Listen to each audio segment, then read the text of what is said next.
This episode contains sensitive content. Listener discretion is advised.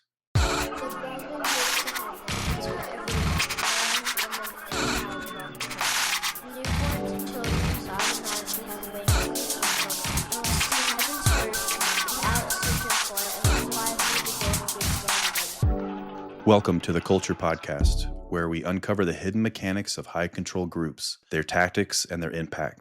And we speak with the survivors who broke free. My name is Derek, and I'm your host. My name is Trinity, and I'm also your host. On this podcast, we explore cult life as real people who have lived through the life-changing process of leaving a high control group. All right. Welcome back, everyone, to the podcast. Thanks for joining us on the Culture Pod. I'm here, as always, with my co-host, Trinity. Hello, Trent. Hello, brother.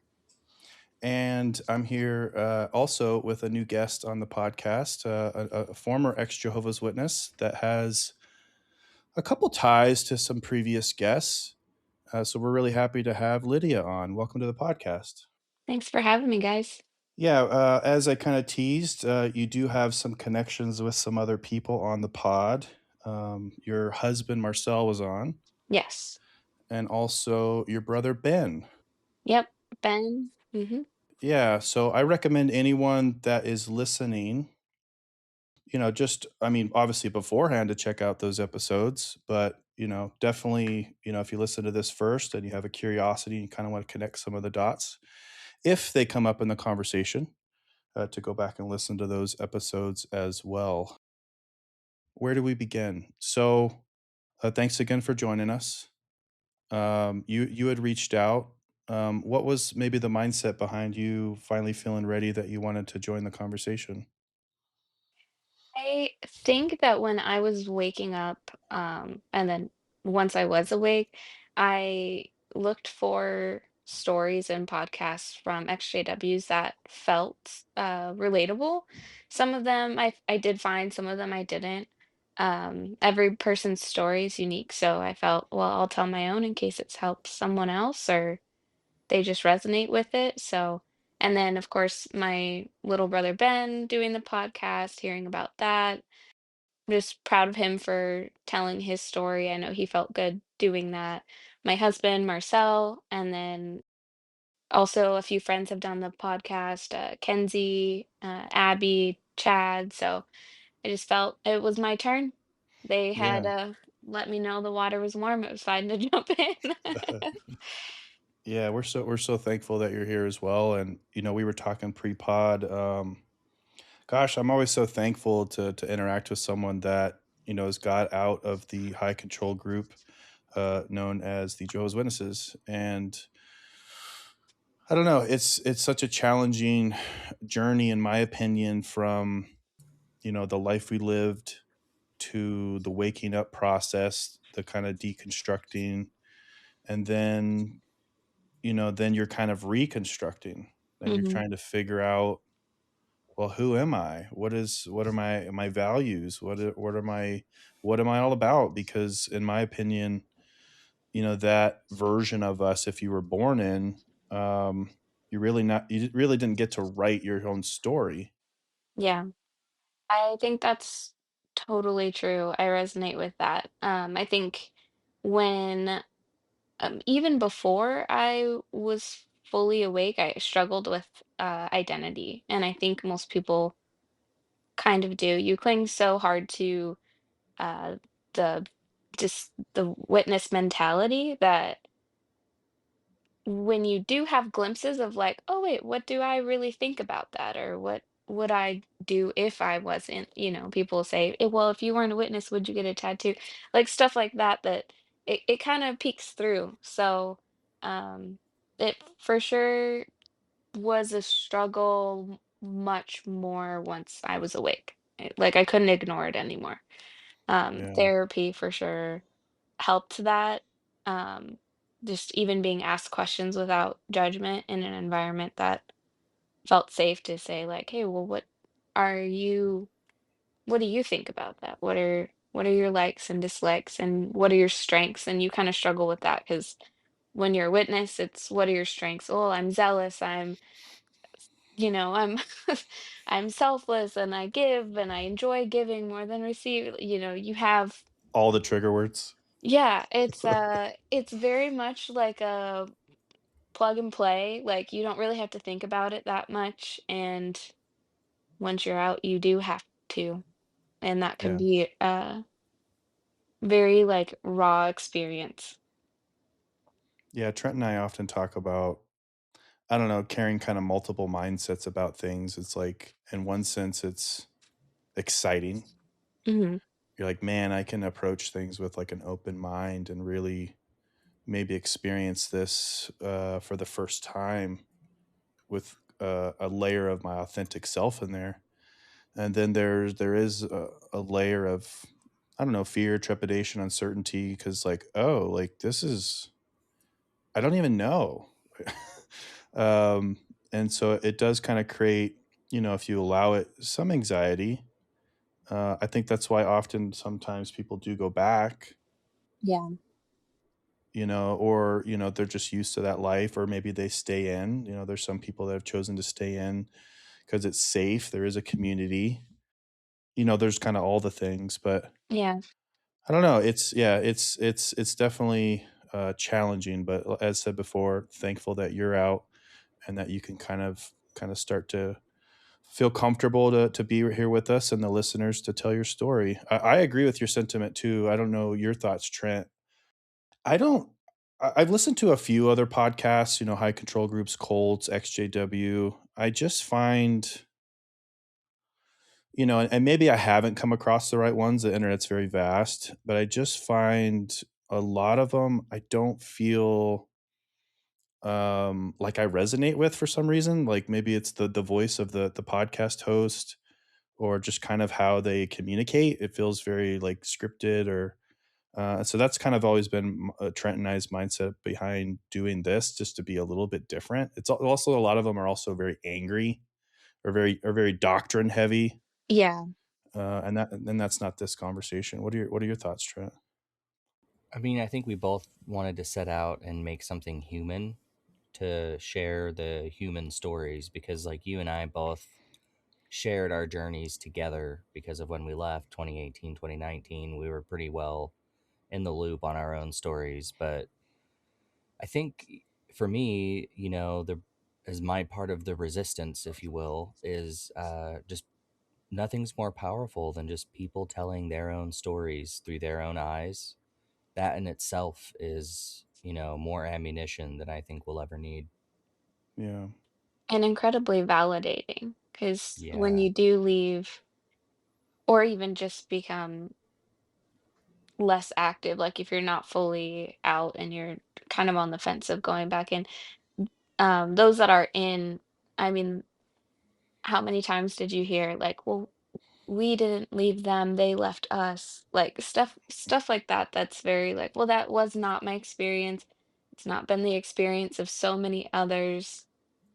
And it's like, I don't wanna waste my energy trying to explain that to you. So, Yeah. I think, having just experiences of other people saying, "Yeah, no, this was mine," or even a group. I like that you have both of you hosting, because it's not just, 2 people going back and forth. It's like, "Okay, well, that I get that. What about you?" It's, validating twice. yeah. It's good to have different perspectives, and it's also Mhm. like this isn't a space necessarily for answers as well. Right. It's like, dude, we don't know everything. We're not coming on here as experts. We're not coming on here as know-it-alls. All we've ever said is we're people that have lived this experience, Yeah. and just joining with other people that have lived similar experiences and talking. You just talk this shit out. Um, so yeah, so it's our hope that more people find this podcast and know that it is coming from a genuine, authentic place, just to feel like we have a community of people that have gone through this and we're all still healing. I do agree with you. Go see a therapist, talk to a therapist, like, Yeah. try to find your therapist that works with you. Some people give up so quickly. Mhm. Um, oh, I tried it. I talked with this, guy or gal. They didn't, it didn't work out. It's like you have to find your person. Um, whether or not they have previous experience or not, dealing with someone in a cult or a high control group. Mhm. But yeah, so glad to hear. Are you currently still in therapy? Yeah. Yeah, I am in, well, Marcel and I do therapy together, and then we also have individual therapy because we decided to start doing therapy together when we found out I was pregnant to just kind of talk about, like there's so much that comes up with being a parent that Hmm. and the nervousness of like, okay, well, I'm waking up and I can kind of deal with the struggles of that. All right, now I'm awake now, kind of learning how to be an adult in the world, like, Yeah. so to have to start thinking mentally like, okay, I'm going to raise a child. What values am I going to give her? Well, I want to make sure I don't put a bunch of fear in her. Like, am I going to be okay with relatives that are witnesses being around? Like all of that stuff, navigating that, making sure we're both on the same page and communicating that with each other, um, has been super helpful. But then also, kind of, I started therapy before I realized I was waking up. So, I was in therapy and I really just for like anxiety and depression, which had struggled with for so long, as a lot of witnesses do that are born in. Like you have a lot, and then the stigma on mental health. It's very like you serve a happy God, you need to be happy. Like you Yeah. can't. There's no space for you to really do that. Hmm. Um, So I started therapy earlier, and that's part of what I think helped me be more open-minded when Marcel finally came to me and said, "Hey, here's where I'm at." I still like recoiled for sure, but um I was more open to hearing out what he had to say and thinking, what do I actually think about that? Not what am I supposed to say about what he's saying. I'm excited to get into all of that. And the question that I have is, was it taboo for you to seek therapy while you were a witness?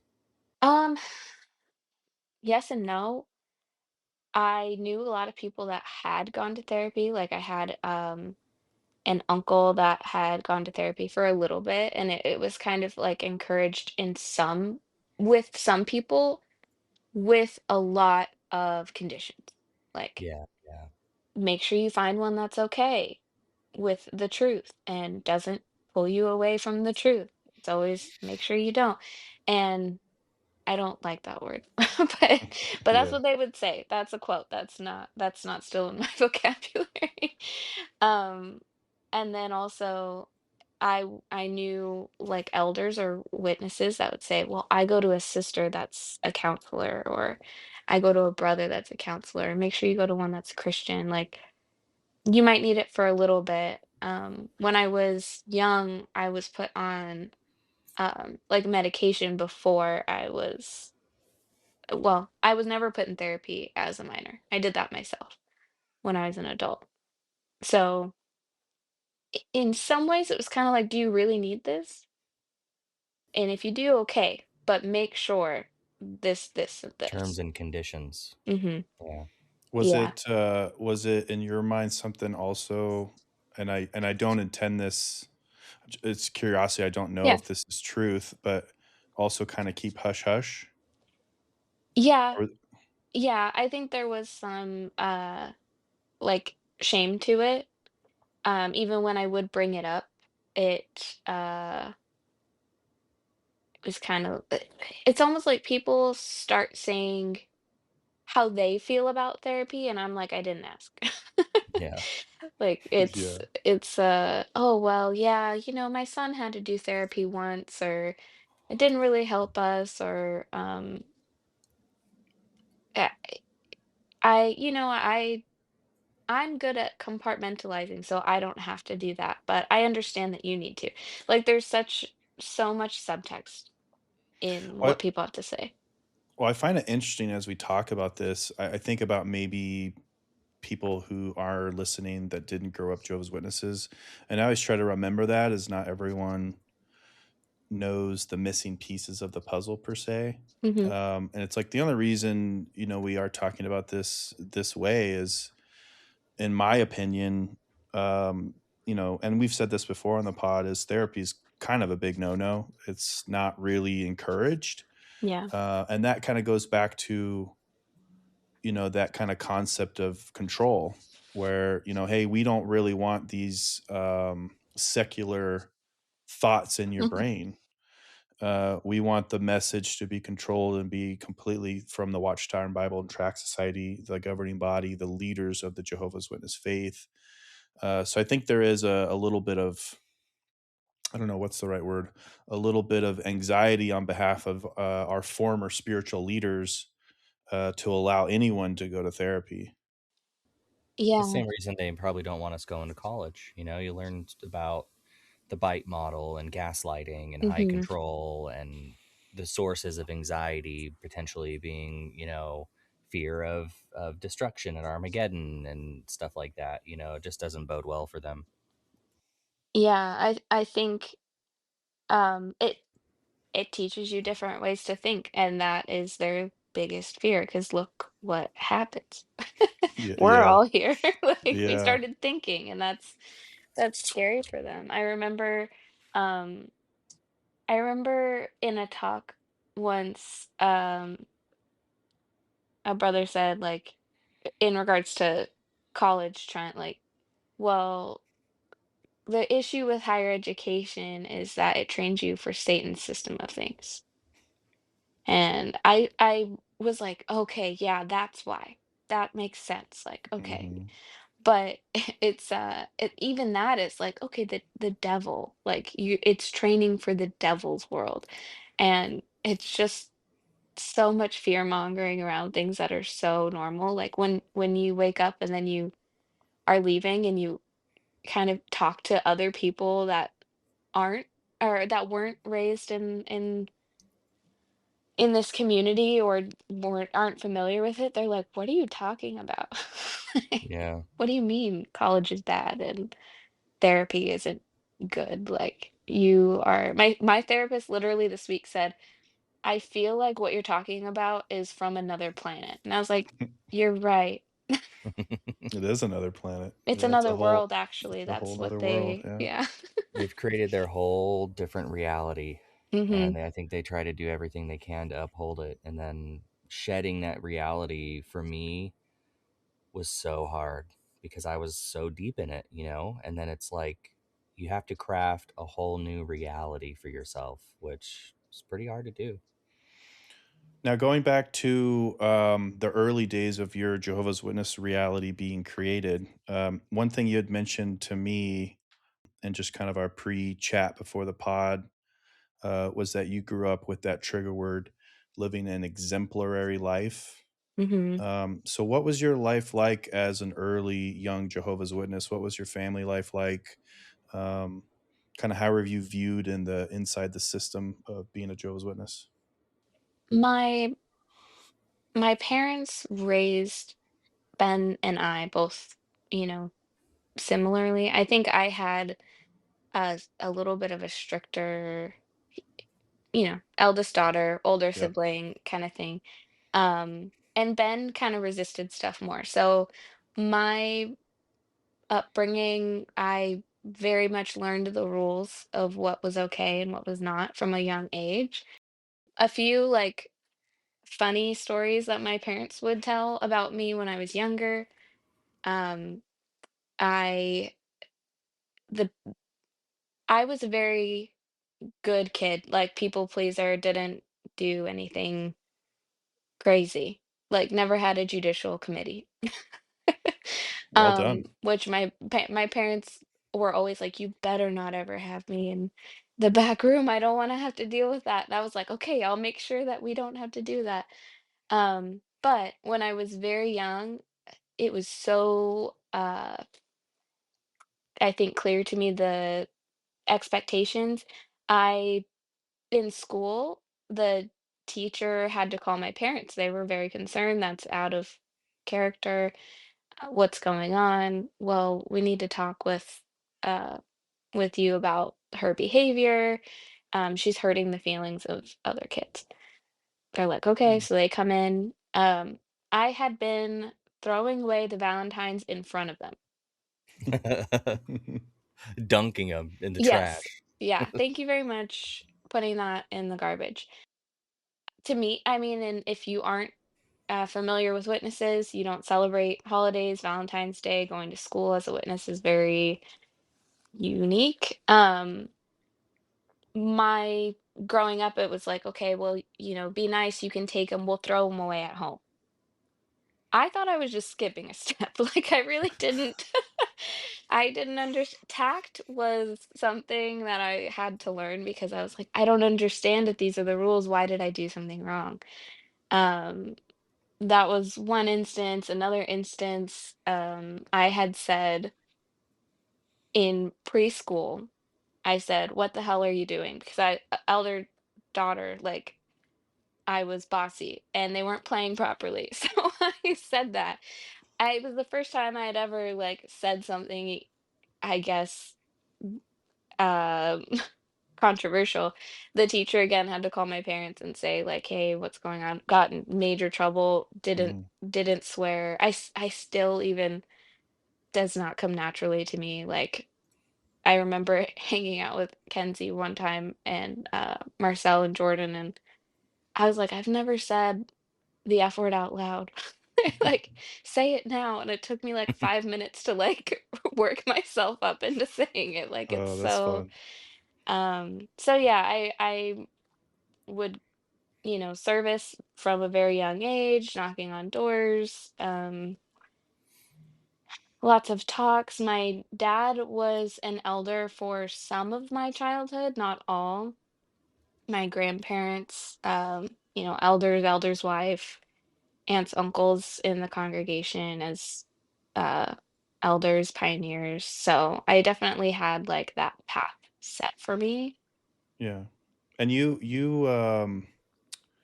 you were kind of given, I don't know, a path of being an example to others. You were one that had assembly parts, pioneer. Yes. Can you kind of talk about that? Yeah. My first assembly part was when I was 9. Um, and that one was an interview um, of reaching goals. I remember I have a very clear memory. That's a very I think a byproduct of having complex PTSD is I remember like all the things. So it Mm. was an interview on setting and accomplishing goals. My goal at 9, because that's totally normal, was to become an unbaptized publisher. And so it talked about that. I remember specifically in it, my parents having me write down on like little postcards what to say in case I forgot. One of the quotes that I afterwards kept getting was, or people saying, "I really loved when you said this." I said I wanted Jehovah to notice me. And Mm. now that is like that's a red flag. Like what's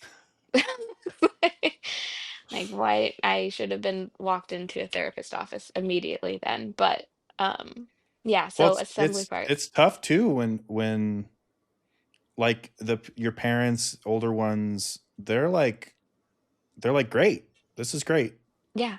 You know, Yeah. so I'm curious your thoughts on kind of the praise and approval cycle. How was that for you and kind of this experience with moving up the spiritual ladder? I definitely viewed praise as like currency for my value. And the more praise I got, the more I would do. And the more I got noticed. So um yeah, the assembly parts kept coming.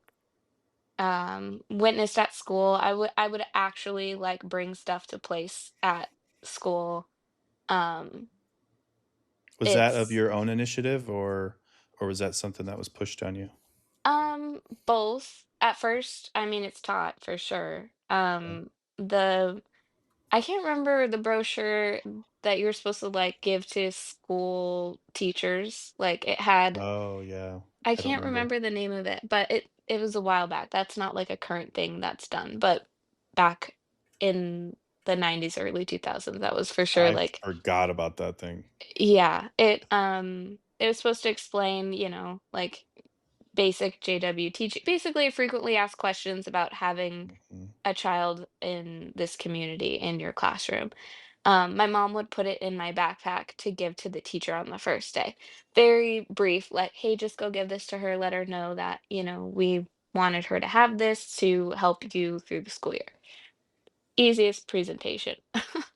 um, but then eventually, the mentality of like the at meetings when they'd say stuff like, well, we can't talk to kids out in service during the week, so that's kind of like your own personal territory.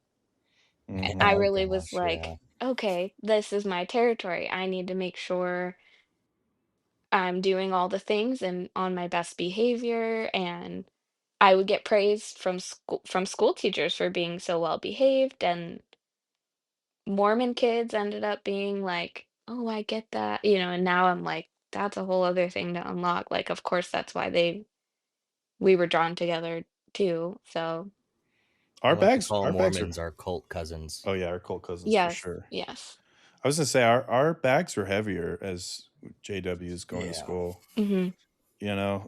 obviously really heavy because we were carrying extra literature and whatnot, but we had an extra weight to carry of like, this is our territory.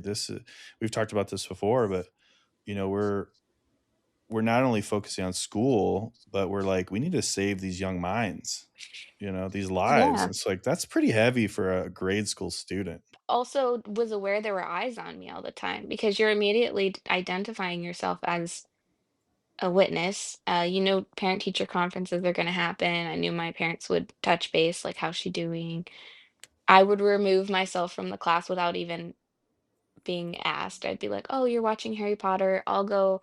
Do you need copies made in the teacher's room? Like, I can go work on stuff for you. Um, and then also there was, anxiety or stress I would have if other witnesses were at the school. So I was like, "Well, Mm, they're watching too, and there's such a tattletale system." I was a tattleteller. I told people all the time. yeah, Um, it I remember even one time having to do, like, a school project, and it required after school getting together. That was the only time really that my parents were like, "It's okay to be with school people if it's for school." yeah. So we went to the Dollar Tree to get like poster board or something. A group was out in service taking a break and had ice cream next door. And they saw me walking in with worldly girls.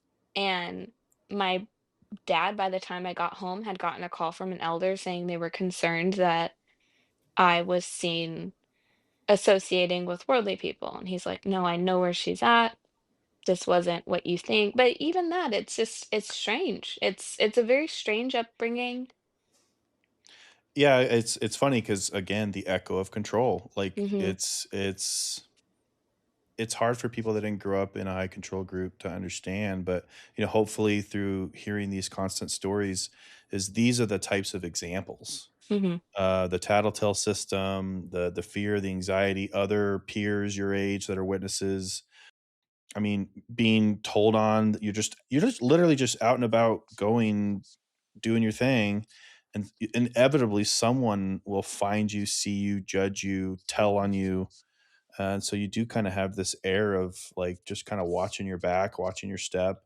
And these are Yeah, the moments and times where I feel like you're just supposed to be allowed to grow and kind of figure yourself out as you're, a young child growing into preteen, teen, adolescence. And it's like, mhm. no, I gotta make sure I can't be myself. I gotta watch myself. Yeah, These are the things that can be extremely damaging. And it's like the one time you do something that's maybe out of the norm, you get busted for it. I experienced that mhm. so many times. Like the one time I hang out with, someone worldly is the one time that the witnesses are out and they happen to see Yeah, me and tell my parents. yeah, I remember one time, giving my number to a boy at school. I Oh, wasn't even no. actually, he didn't go to my school, he went to a different school, which I felt was safer because I was like, "Well, he doesn't actually go to this school, so it's just texting." I had to pay for each text, so I was like, "It's not gonna be a lot of conversation anyway." Um, but I don't even remember the guy's name, but my parents would, like, check cell phone records. Mhm. And I remember one time my mom coming in and saying, "I know you're texting. Let me see your phone." I was like, "I don't know what you're talking about." And I had heard steps. I threw my phone in my dresser. I was like, I don't want her to find out. She's like, "Show me the phone. I can see that you sent a text at this time. I don't know the number." So Wow. Wow. I got it out. I showed it to her. I was mortified. And nothing had even it's like, "Hey, what's up? What's up?" Yeah, just Like, talking. I didn't like this guy. There was no dating actually happening. It was just that it was a school person. I gave a fake name for like who it was even because I was like, what if they track him down as if that was ever gonna happen. And my dad, I remember him being like, I hate that name. I never want to hear that name again. Like it just so much I mean, Trent, like you were saying, like it's just you're learning who you are. It's such a formative time. And every time you're starting to learn and just have normal experiences, it's like you're halted. You're Yeah. Yeah. walking on eggshells. You can't ever fully be yourself. And even when you feel like you're doing well, there's something you didn't know about, or you didn't know who was around, or who it would offend. The mentality of um I spent a lot of time with like, older ones. I was in Fountain Hills for a lot of my teenage years. Not a lot of young people. Like, it's really pretty much just older, rich people. Um, so their mentality really harped down on me where it was like, don't go looking for things to be offended by and don't show people many things because everyone's offended by something. So you learn to be so guarded. And as you were saying at the beginning, like your identity, like you really struggle with that because you're like, well, I can't show people, I can't express myself, I can't tell them I thought this was funny, that I like this music. My parents would like listen to my iPod and tell me which Oh my songs, like, gosh. my mom would be like, Yeah. I don't like this one, you have to delete it. And I'm like, That's okay, like the well, modern day version of, like, throwing out, like, CDs or records. That yeah. shit's been happening since the dawn of it's like, Yeah. And I'd be um like, do you know how hard that was to find that on LimeWire without corruption? Like, Yeah. now I have to delete uh, it. Like, I'm never gonna get that back. that's a different era. Yeah, everything's streaming now with Spotify, but the Yeah, struggle was real trying to find those free songs back in the day. I know. What I sucks is just from the last 15 minutes, you can see why so many people who leave high control religions have anxiety problems. Mhm. Like, I struggle with anxiety still to this day because of how compressed I was growing up. And, like, just one of those overbearing things, mom checking your phone, or having to hide who you are, at school or with your family. Mhm. Just one of those singular things could be enough to cause anxiety. But then there's just that times 1,000. We haven't even covered all the things that cause us to be compressed. Yeah. So Yeah. And then once you get that exemplary status, it just gets it gets worse. even worse. Yeah. Like I now did you're have a pioneering. So now you really have to or your title gets stripped. Yeah, That's everyone's kinda watching you. yeah. It's challenging for sure. I did have a follow-up thought to the question I asked you earlier, is you kinda had that praise cycle, you kinda had that Mhm. approval. Do you recall the opposite? Do you recall, doing things that maybe necessarily weren't Jehovah's Witness themed, and you're like, "Oh, I'm not getting the same type of approval," or maybe doing something wrong and you're just like, gosh, they really do only genuinely care about this shit. Yeah, I you learn everything is conditional. I Yeah. mean, everything. Um your friends, the friends, Yep. they will drop you if you start to seem if they're concerned about you. Like their emotion is concern, so now you don't have that anymore. It's like if you fear abandonment or rejection, that is you're perfect for this because you're going to come in and be like, okay, in order to like my fear for these things is so strong, I'm going to make sure that I'm doing everything I possibly can to be the the best. Like I okay, the like even in like maybe TMI, but it's I really thought everybody was following these rules. Yeah, yeah.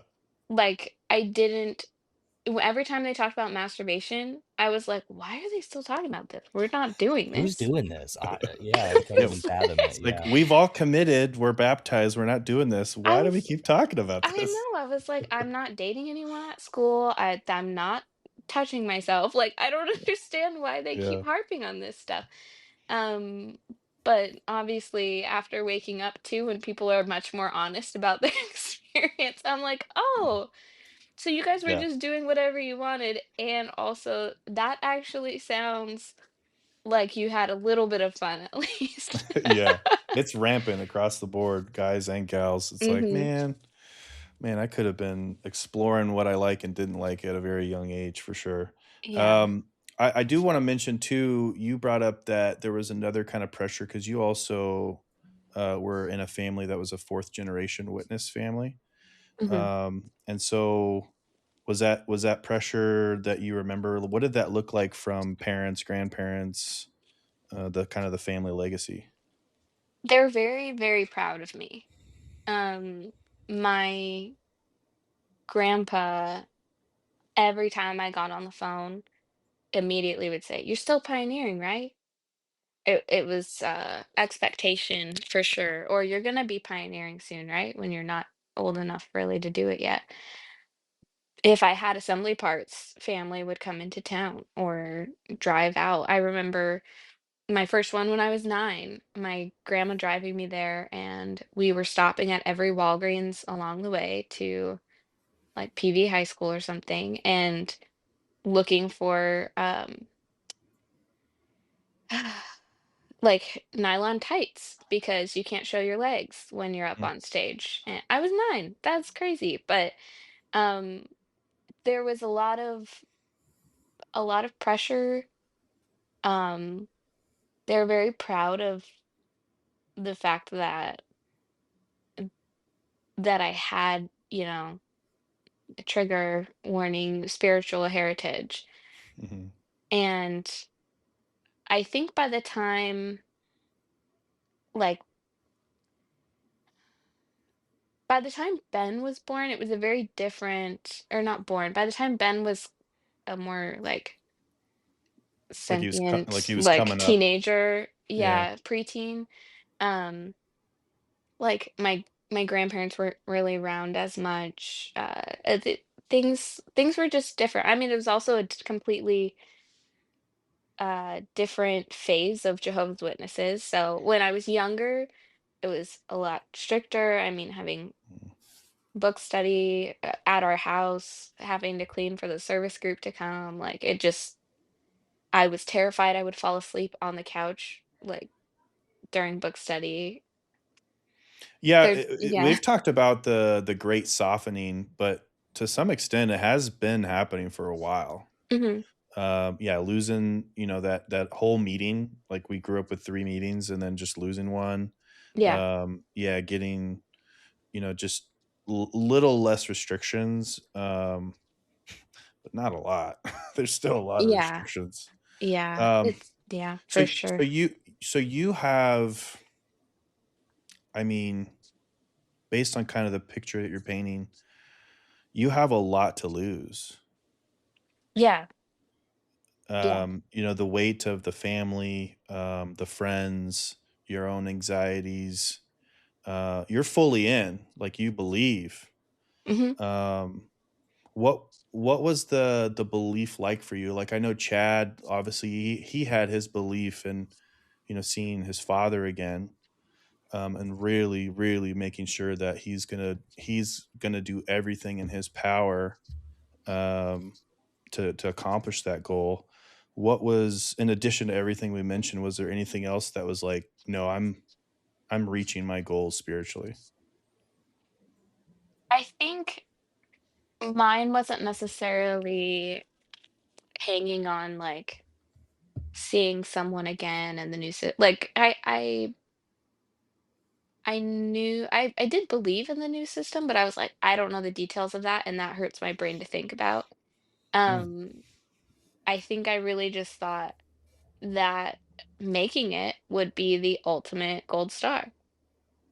It Hmm. yeah, it would be like, "Yes, you are worth it, you are enough, God thinks so. Other people died and you didn't." Like, that's yeah, and it was based on your your productivity. yeah. So I made sure I was auxiliary pioneering and regular pioneering, and I would travel and go to other states, and like it just What I was made sure I your did all of it. you said your foreign language? What was that experience like? Yeah, I was in the Italian group. Um I was in it for almost 2 years, I think. Um it was fun. It was like it felt like an offshoot of the a little bit stricter congregation, but also I think the Italian group that existed was just a little bit more like it felt like a family because it was like only 20 or 30 of us maybe total. Um, so just a little bit more like close knit. It was an immediate um way for people to recognize that I was exemplary. I do recognize that now. Like I'd be like, "Oh, I'm in the Italian group." Wow, that's Wow, yeah, amazing. you're so much better than us. Yeah, and Yeah, at yeah. the time I didn't see it that way, but I do realize that was definitely a perk of it. Like status. Mhm. Mhm. Yeah, and then my parents even were like, "Well, Ben can join it if you're there." So Ben was in it for a little bit, but then eventually they were like, "You need to focus on school. Like this is too much. Let's scale it back to English." But the experience, like I went to Chicago for their assembly.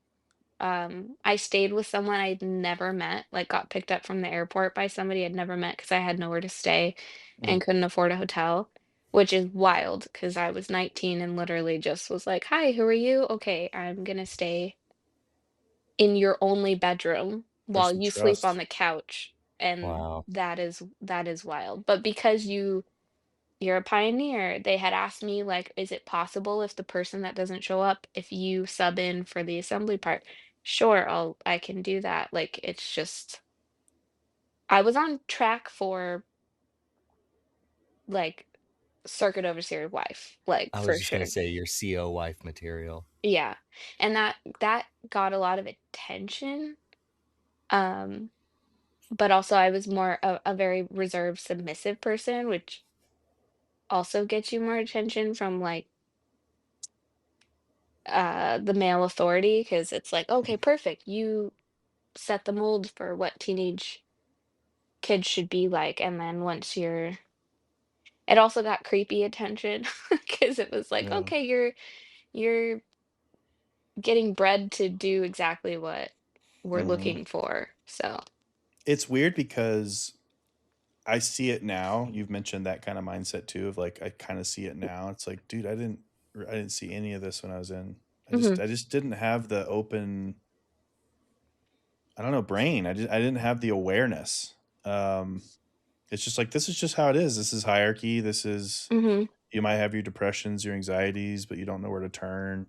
It's like, this yeah, is life. This is what life is. Now you mentioned, creepiness. Um I don't know. Are you able to talk about kind of that, maybe some things that you saw, yeah, dangers, that now you can kind of more reflect on that you can give space for? yeah, for sure. I am lucky that I didn't have to deal with any sort of sexual assault or anything like that. But did have to deal with, I guess, some harassment and general, like, just creepy grooming. Um, so I remember there's actually 2 instances. One came up this week that I just realized, like, that was weird, and I told Mm, Marcel, I was running through it, and I was like and then I found pictures of myself at that age, and I was like, "No, that's even weirder because 'cause mm, I'm seeing this child." Like, I thought I was a grown adult at that point, and I was a child, and that's strange. Um, but I had one of the instances, it was a ministerial servant that, um, him and his brother was an elder. I'm not gonna mention any names, but, um, his brother was an elder, he was a ministerial servant. We move into the hall when I'm, like, 12, and they're probably mid-20s, early 30s at this point, but, like, late 20s, like, they're looking for wives at this point, mhm, and people are trying to set them up, and their mom is like, "Oh, why can't they find someone?" Um, they my family was super hospitable, always, like, hospitality at our house. "Do you need somewhere to stay? We're going on a trip. Do you guys wanna come?" And a lot of times, single brothers ended up being the people that would tag along to stuff because they, like, live alone or want meals or whatever. So these 2 ended up being around a ton, for trips. One time I took a trip to Utah with them, just me mm. and them. At the age of 12. I was probably 16, Hmm. with And the you purpose with 2 of brothers? yes. Yeah. Well, that's kind of a no-no too. Yeah. It was well, it's an elder, it's a ministerial servant. We're not staying anywhere. We're driving straight to Salt Lake City. We left at like 7 a.m. I remember stopping at Dutch Bros and seeing a service group out. No one said anything about it. That's Wow. alarming. Like, why did no one think that was strange? Um, but we drove up because we had friends that lived in Utah that were like, there's so many single sisters out here. And my parents were like, "Oh, we know these 2 guys that are looking for women. So if you want them to meet people up there, like, maybe they can take a trip up there." My parents ended up not being able to go. They're like, "You're gonna go stay with," like, it was family friends that we were gonna Yeah. go stay with. So they're like, "You go stay with them." Stayed obviously in a different room. They stayed in a guest house. Like, it was separate, but it's strange. Like, it just that's Yeah. not a normal thing.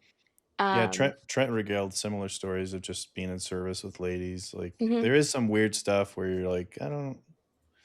Yeah, nothing necessarily crazy happened, but it's like, dude, in no way ever, shape, or form, like, if I was a parent that age, would I be like, "You're not going with those guys. What are you talking about?" Yeah, that it got creepier after that trip. Mm, Um, I we went to like a farmer's market and I was super into what my peers were into, just random things. I had some nerdy friends, so I was like, I really like Doctor Who or like Marvel comics, like just random things. And we were at a farmer's market. They had some art there that was, I don't know, Doctor Who maybe. And I was like, "That's so cool." Left it. I don't have that much money. I'm 16. When I got dropped off back home, the ministerial servant brother brought in my bags, and it was late because we had drove all night so that we don't stay anywhere. And I like went to the bathroom, came back, that artwork was sitting on my luggage. And I was like, and how old was he?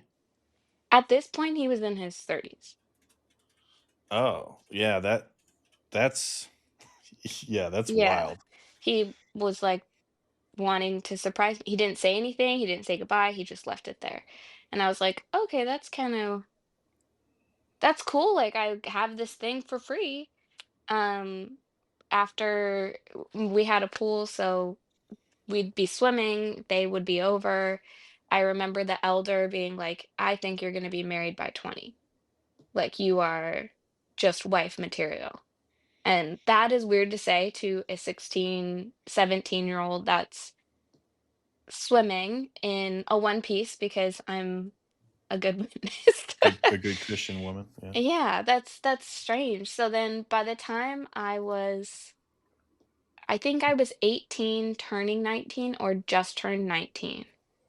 Um the ministerial servant brother was just getting really he was like, we are friends now. Like that was the feeling I was getting. Like he wanted to be friends with me. Mm, Um his mom and my mom were friends. She was coming into town. She called my mom and she's like, "Hey, I'm super happy. This my son is interested in someone." And Mm, I my mom's like, "Oh, who?" She's like, "Do we know them? Like, are they from a different area?" "Yeah, you know her and we love her. We love her." My mom gets off the phone. She's like, "Hey, so and so is interested in someone." I said, "Mom, it's me." uh, And she's like, "No, no, that's not like you're thinking too much into it." And I was like, "No, I can feel that that's me and that makes me uncomfortable." She's like, "No, no, you don't have any evidence of it. Like, like maybe you're thinking too much. That would be weird." I remember going out with of my peers' age friends, like I was supposed to be doing, yeah, and coming home one night, and he had emailed me a super long thing about um how he's noticed how he said, I heard our moms talk and the cat's out of the bag. Immediately I'm like, okay. He had dropped off something at my house because he was fixing my computer or something. Left the computer at the house. I wasn't home, and it had a necklace in it, which had my name in I can't remember the Doctor Who language. Like this was custom made, like on mm, Etsy or something. And the email basically was like, "Yes, I have feelings for you, and I understand if you just want to stay friends. I've loved being able to see you over all these years, be such a good person, just loved you um, since you were 16. It's like, "What?" generous, treat people with more kindness than they deserve." Like just love bomb, love bomb, love bomb. I immediately like go wake up my mom. I'm like, "I told you. I told you." She's like, "That is really weird. I think you should respond to the email." So I did in such a nice way. I was not like, "Hey, this is bad." I just was like, "I see you as a brother. Like, I've really appreciated our times together. I hope this doesn't affect our friendship." Like, Mm, I'm soothing and reassuring a predator. yeah. And that was really strange. Like that was the weirdest one. I mean, there are a couple others that are similar to that where it's just like a little bit too much attention, but they didn't actually verbalize it. That was the Mm. one that verbalized it, and I was like, "Oh no, this isn't." I thought we were all having fun and this was genuine. Yeah, there is a level too of, the way that Jehovah's Witnesses are raised, um, it's like kind of official courting. Mhm. There is kind of more family involvement. It's supposed to be a little bit more official. So in some sense, it makes sense that his mom is a part of this, and that you're agreeable, that you're a good Christian sister. And also a lot of people are like, "Man, it's hard to find people in this group because it is a smaller group. We don't have the whole world we can potentially date just Yeah, within our group." limited But options. but it's like, yeah, it's just like, man, a little too young to start putting this out there. It is creepy. I mean, it's classic grooming behavior where you're Mhm. like way underage, end up taking trips with them. He's getting you gifts and presents from a young age, spending, pardon me, spending time with you. Yeah. And Just then as soon as you're legal, mhm. making a pass. Yeah. Yeah, Typical grooming behavior. I remember being 18, and I remember seeing girls that were 16, and it was like, obviously it's like, oh, you're beautiful, but I was like, you're 16. Mhm. It's not happening. It's not happening. Like, Yeah. it's just like there's laws, there's rules that are set up. No, thank you. Mhm. And it's just weird that it's like, dude, you're in your 30s, bro. Like, yeah, it's. Yeah. Well, I'm glad that that did not get all the way to you marrying this guy. That would have been quite the. Yeah. It's not Marcel, is it? No. No. Definitely not. No. I'm just glad that yeah, that didn't I'm glad I listened to my gut, that I Yeah. did not people please so hard that I ended up in a marriage like that. And after that, my mom was like, I believe I you know what? I just assume I really thought there's no way because that's wild. Like, Hmm. I believe you. I trust that your Kudos vibe's to you for right. So, sure. Kudos to you because it is so common, especially in this religion, but even many other high control groups where like you have parents that are fully supporting of stuff like that mhm. and who like buy into, well, he's a good brother, like I've heard countless stories where, the Yeah. girl's so young, the guy's way too old, and the parents Mhm. are all for it for some reason. So I'm just glad that that didn't transpire the way it could have. Yeah, because in the new system, it doesn't matter, right? Exactly. Yeah. Yeah. I mean, that's so close to almost like an arranged marriage, Yeah. where it's like, Yeah. yeah, if you're young enough and it's like, I don't know, man, like I trust my parents, and they're Mhm. saying these positive things, everyone is agreeable. It's like, I guess I'll just kind of go along with this. You're so young mentally and physically. It's like, Yeah. I'm sure that, even though witnesses don't officially have arranged marriages, like it's not far from it. Yeah. I'm That's I'm lucky that I didn't have parents that pushed that. My yeah. mom just was like, "Well, that would be crazy. There's no way." And once it was true, she was like, "Well, no, obviously." And I was like, Well, "That's the right answer." speaking of marriage, what was your journey to the marriage you find yourself in now? What was that era of your life? Um, I actually met Marcel probably around like 15 or 16. Um, we were friends, not at definitely not at first. I didn't know him. He crashed a party at my house because I had invited some other people over. He had been, I don't know, out in service or something with them that day, and it was like, "Will you want to come?" I was upset that he came because I planner in me. I had invited basically just younger girls that I wanted to be friends with. My parents didn't want me to go be friends with people unless they knew their family.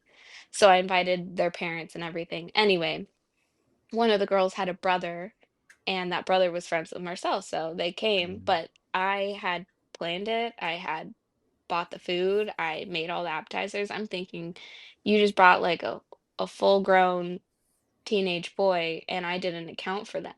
Like, you don't That's just crash funny. parties. This sounds Um, more like a get together, to be honest. yeah, Yeah. it Yeah.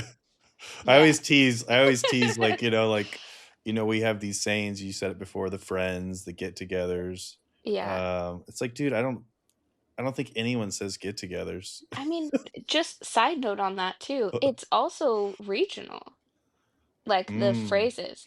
When I Yeah. went to Australia, they teased the crap out of me for saying the friends. They do not say that.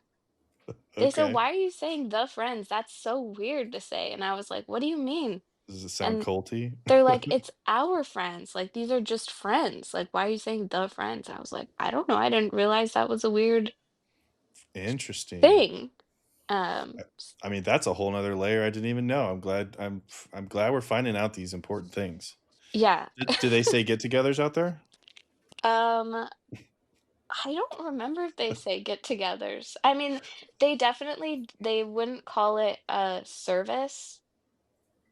Mm, They'd say like, "Oh, I went in ministry," or ministry, okay. ministry was definitely used. Service was not used that much.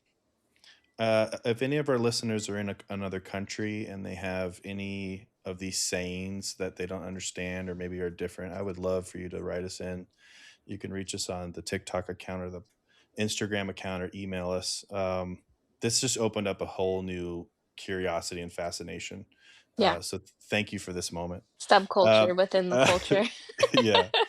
S So, you're hating on Marcel, Oh, yeah. you wish he was gone, you wish he didn't exist, he's eating all your No, food. I just was like, "Who does this?"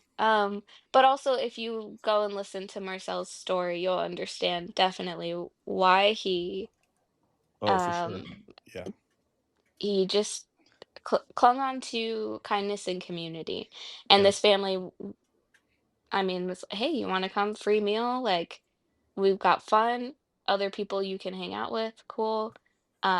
I didn't obviously have any of that context. I just was like, "Who's this?" But afterwards, he sent me a Skype message. Yeah, Dang, Oh, old school tech. yeah. and And he's like, "I also like Doctor Who." You're like, "Oh, no."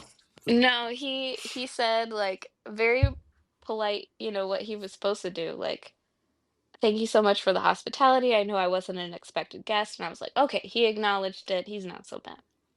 Um, we ended up having like a lot of overlapping friends eventually.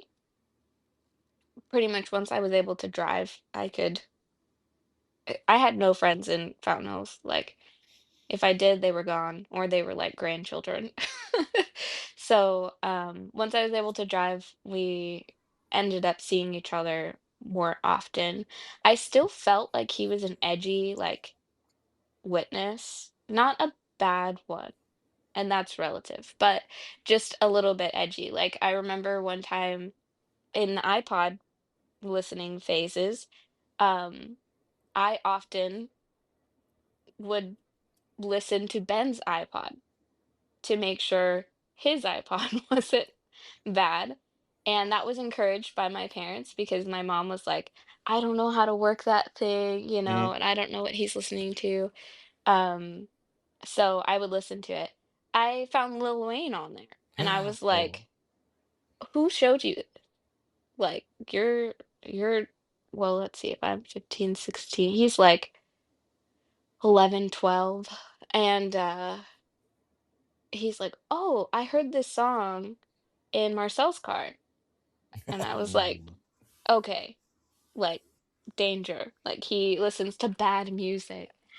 Um, so I still was like, I'm not sure about him. But anyway, we ended up seeing more of each other.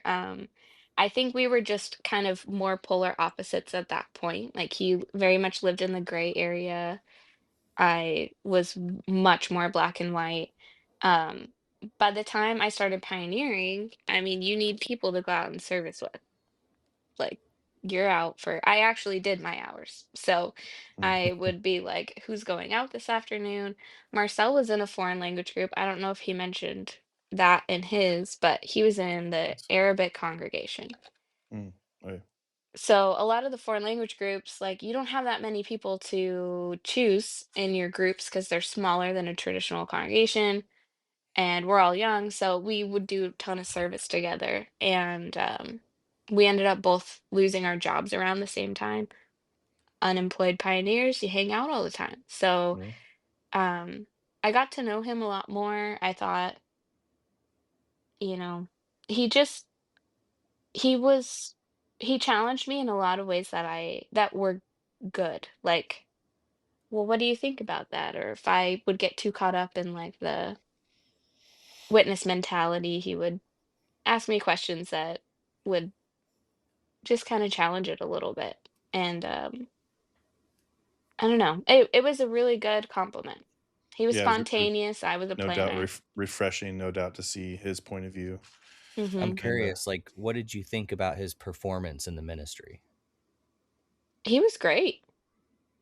He's such a charismatic, genuine soul, mhm. and when he would talk to people at the door, it was like he'd put them at ease.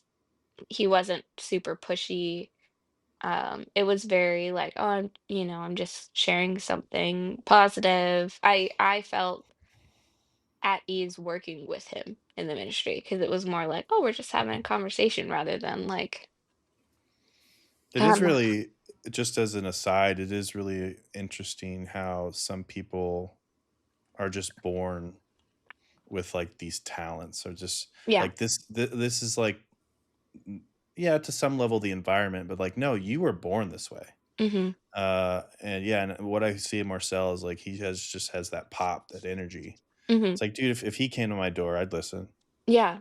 You know what I mean? Like Yeah. I would open the door and I'd be like, I'm not good. Oh, we had a great conversation. Like, Yeah. yeah, we'll join this cult. Like, Yeah. He's someone that would put you at ease, but also show you that he's a real person, and that was mhm, super effective. Like, people would just have conversations, so but he also like, he had assembly parts too, um, so it it just he was reaching out a lot more. I We were both pioneer we ended up at similar points. We started different spaces, ended up at similar points, and then we're just genuinely, like, really good friends, and at a certain point, I was like, "I don't like going to gatherings where you're not at," yeah. like, and I realized, okay, that is a little bit more than friendship then if I'm like, I literally don't want to not have you as my friend ever. Mm. So, That is so sweet, actually. yeah, just I was like, that's something there's something there. Um, but he, in true witness form, you don't really like talk about that stuff until it's pretty much a like A for given. sure thing. Yeah. Um, so once we, expressed how we felt, it was like, all right, this just makes sense. We dated for 6 or 7 months before we got engaged. At that point, we'd been friends truly so long that it was once we started dating, it was just much more serious. It wasn't because it wasn't like, tell me about your childhood. What colors do you like? What music do you Yeah. listen to? We'd covered all of that. So it was much more like, okay, how does this work as a relationship? Is there chemistry here? Are you a good spiritual head? All that stuff came up, and then we got engaged, and then we married like 6 months after that. So yeah, it What was a little bit longer than some witnesses, but definitely a quick process compared to like what's, I guess, normal if you're not a Jehovah's Witness. what I think is interesting is that you guys absolutely had the like poster child witness dating experience Hmm. where you're like friends, you're going in the ministry together, like building an Yeah. actual solid foundation of a relationship and the That safety of like distance. the threefold cord. Yes. Yeah. Yeah. And it survived that. Like you guys are both Yeah. gone now and that relationship survived. So that's interesting. Amazingly, that's not the standard. I, Yeah. you know, Well, and mhm. I was to say we're gonna get into that right now. I did want to ask, like what year did you get married? 2017. Okay. Yeah, Um, January. Hmm. okay. And then go into what you were gonna say. Um, Even the dating trend, yeah, it was very much we did what we were supposed to do. Like we studied the family happiness book. We had family worship every single week, and we were long distance because he ended up taking a job opportunity up in Seattle. I was still in Phoenix at that point.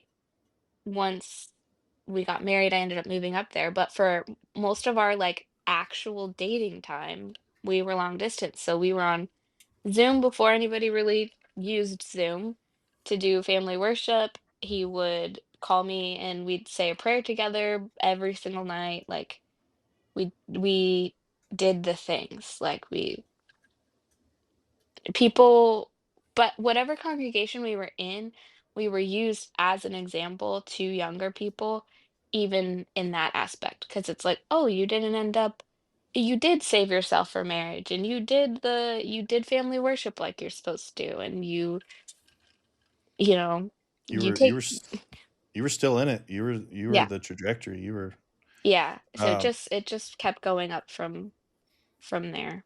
this is another aside. Did Marcel hang out or interact with, Paige or Keith? Yeah, tons. I Yeah, mean, they all moved yeah, up there at the same time. Like when they moved yeah. up to Seattle, Marcel moved up there with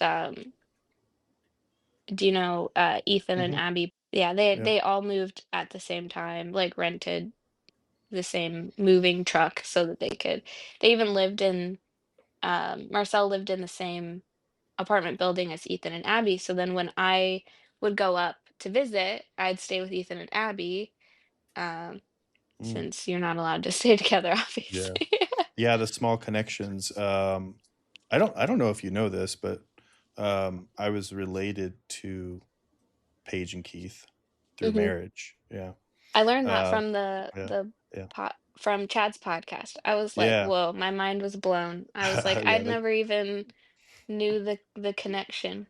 the connections just keep going. Yeah. Um, I was like one relationship removed from your group for sure because I was best friends with Brooke uh, growing up. Like we were pioneering and stuff together. I knew yeah, Paige. yeah, Um, Brooks Page's older sister. yep. hmm And I didn't obviously I've know. known Derek forever too. Yeah, I didn't know Brooke really. I knew Paige more. Like I Yeah, would hang out with her. She helped me learn SIG codes to become a pharmacy tech so that I could be a part-time worker and pioneer. you gotta focus on that ministry. Very Yeah. important. Yep. You can't save lives with medicine now. Like, you gotta save lives later. Yeah. Okay, so where were we? Sorry for the interruption. I just had Oh, that curiosity. yeah, you said you wanted to get into So, marriage with yeah. yeah, so you're with Marcel, things are going great. You guys end up getting married. And you're living that life that a lot of people are looking up to, and you're used in parts and different things to show Mhm. as an example. um but there are some things that the reason you're here talking with us today is things start to crack. Yeah. What was your version and kind of your relation to Marcel's journey? What does that kind of era and that story look like for you? So after we got married, we would often like auxiliary pioneer together. Um, Eventually he ended up working more. We both worked more. We weren't out as often. But we were still used in a lot of stuff. I think that what ended up fully leading there were signs earlier, I would say, than when things actually got moving. But we were in Seattle for a while. By the time we came back to Phoenix, we this was around evening or the international time and international convention. 2019. Yeah, our lives were consumed by the evening gathering. Mm. Consumed. And I was working behind the scenes in a basement with no air conditioning, at this Phoenix Symphony Hall, um, in makeup and hair, helping with that. I've walked through that back corridor because I was there too. Yeah, Mhm. that's a brutal area. It was hot for sure. It was terrible. I Yeah. was so sick, like, at certain points. I got, like, heat exhaustion. Yeah, I It was glad I just walked through it. I was like, for all these people that are just like stuck here working, like, yeah, it was 12-hour days. Like, it was we were fully consumed by it, then coming off like that high, because it did feel like you were basically in a whole different like circuit for that time. Um Coming off of that, then straight into COVID, as most a lot of people, it just gave a lot of time to think, like having that removed space. That was around the time that I started therapy. Before that, I was so obsessed with psychology. Mm, Like all the books, I'd get them, I'd read them. I remember eventually someone being like, "Why aren't you in therapy?" And I was like, "I don't know."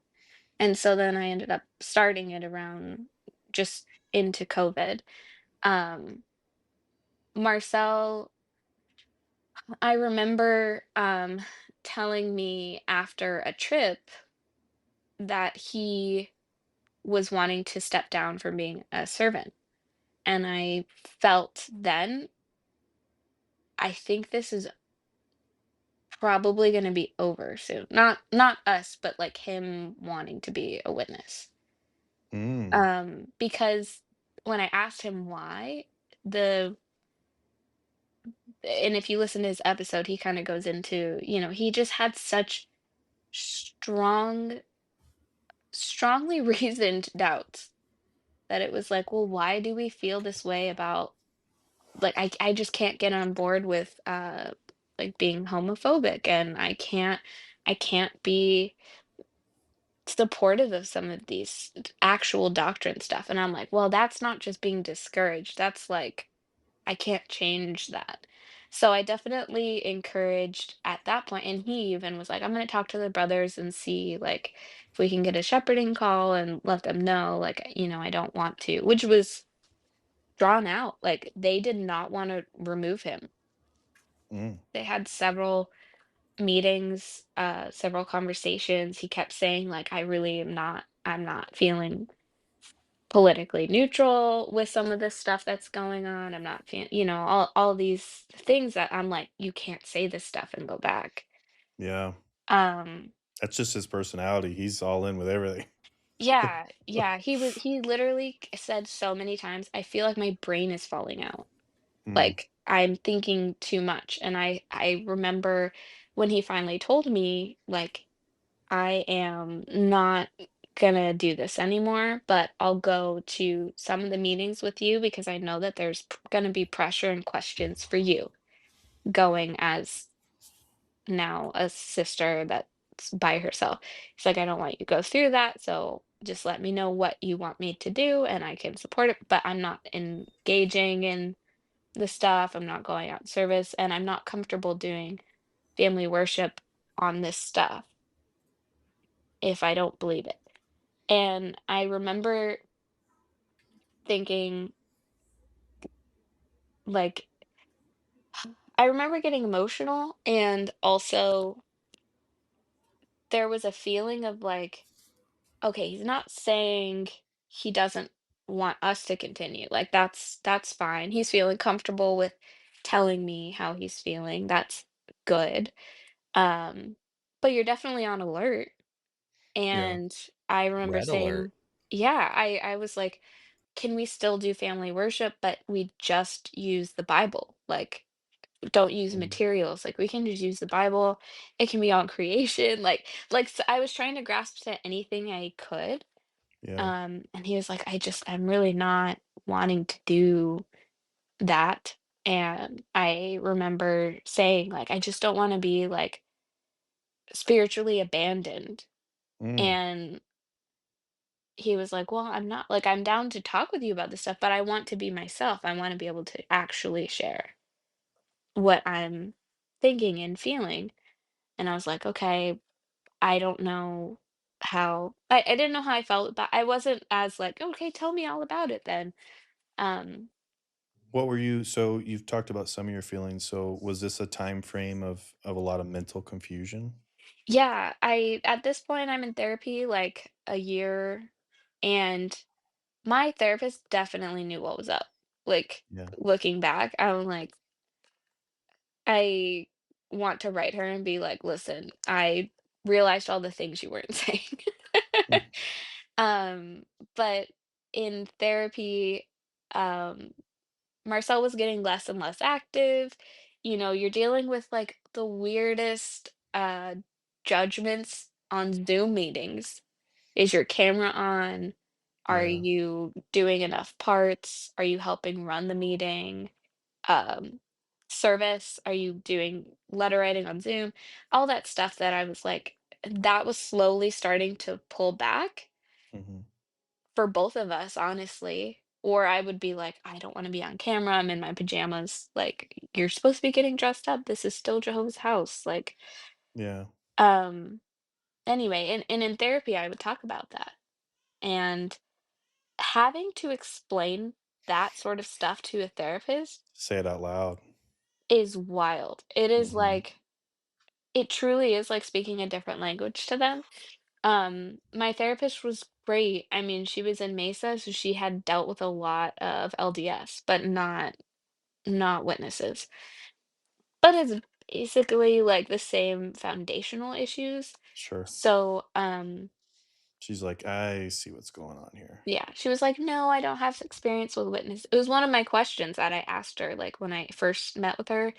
Are you comfortable with witnesses? Because there's going to be things I'm not okay with in therapy. Like if you suggest them, like I'm not doing meditation, like stuff like that. Which now I'm all about. But Yeah. at the It's time I was, kind of funny, right? yeah, I was like, that's a little too like woo woo for me. I can't because of my God. And Was there a moment in time just in this particular era where, I don't know, you were angry at Marcel? Was there any kind of, feelings of resentment? not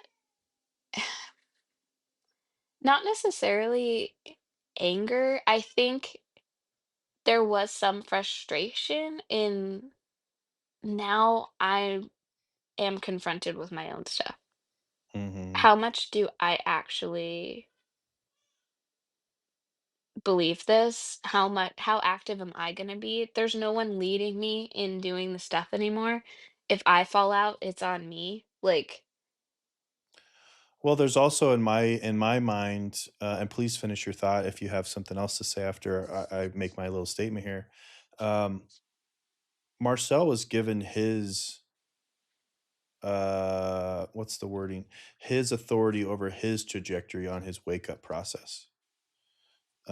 And to some extent, it was put on you, um, before you were maybe in that era of your own awakening. And so it's challenging because in doing so, he has to speak his truth, mhm, but it does actually put you in a place very quickly where you have to start figuring this shit out. yeah. And I think with therapy, we had talked a lot about, 'cause I at this point, nothing's even happened. We're still active. I'm already getting calls from like elders' wives. Mhm. And, "Oh, we miss you," or I text, "I noticed you're not on camera very much. Are you okay?" Um, I'm Hate it. I hate it. yeah, I'm already dealing with, and coming from where I was at, this is my worst nightmare. Like, It's huge, yeah. I don't wanna be questioned about how much I'm doing or that And I'm slipping up. yeah, you're no longer the example, and probably from where you're at, there, and I'm curious if you've done this, you're like, "Oh, I was you before." Yeah, yeah. I'm like, Where "I it's know like, exactly what your script "What's" is basically Mhm. for this, your motive." Um You can drop the facade. I know you're Yep. not just checking in on me.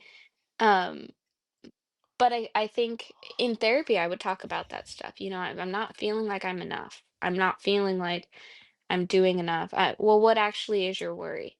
Do you It's really just questions that would make me search myself and figure out like I remember one time my therapist saying, "Do you feel that you actually owe the elders an explanation? Is it their business? Do you feel like it's their business?"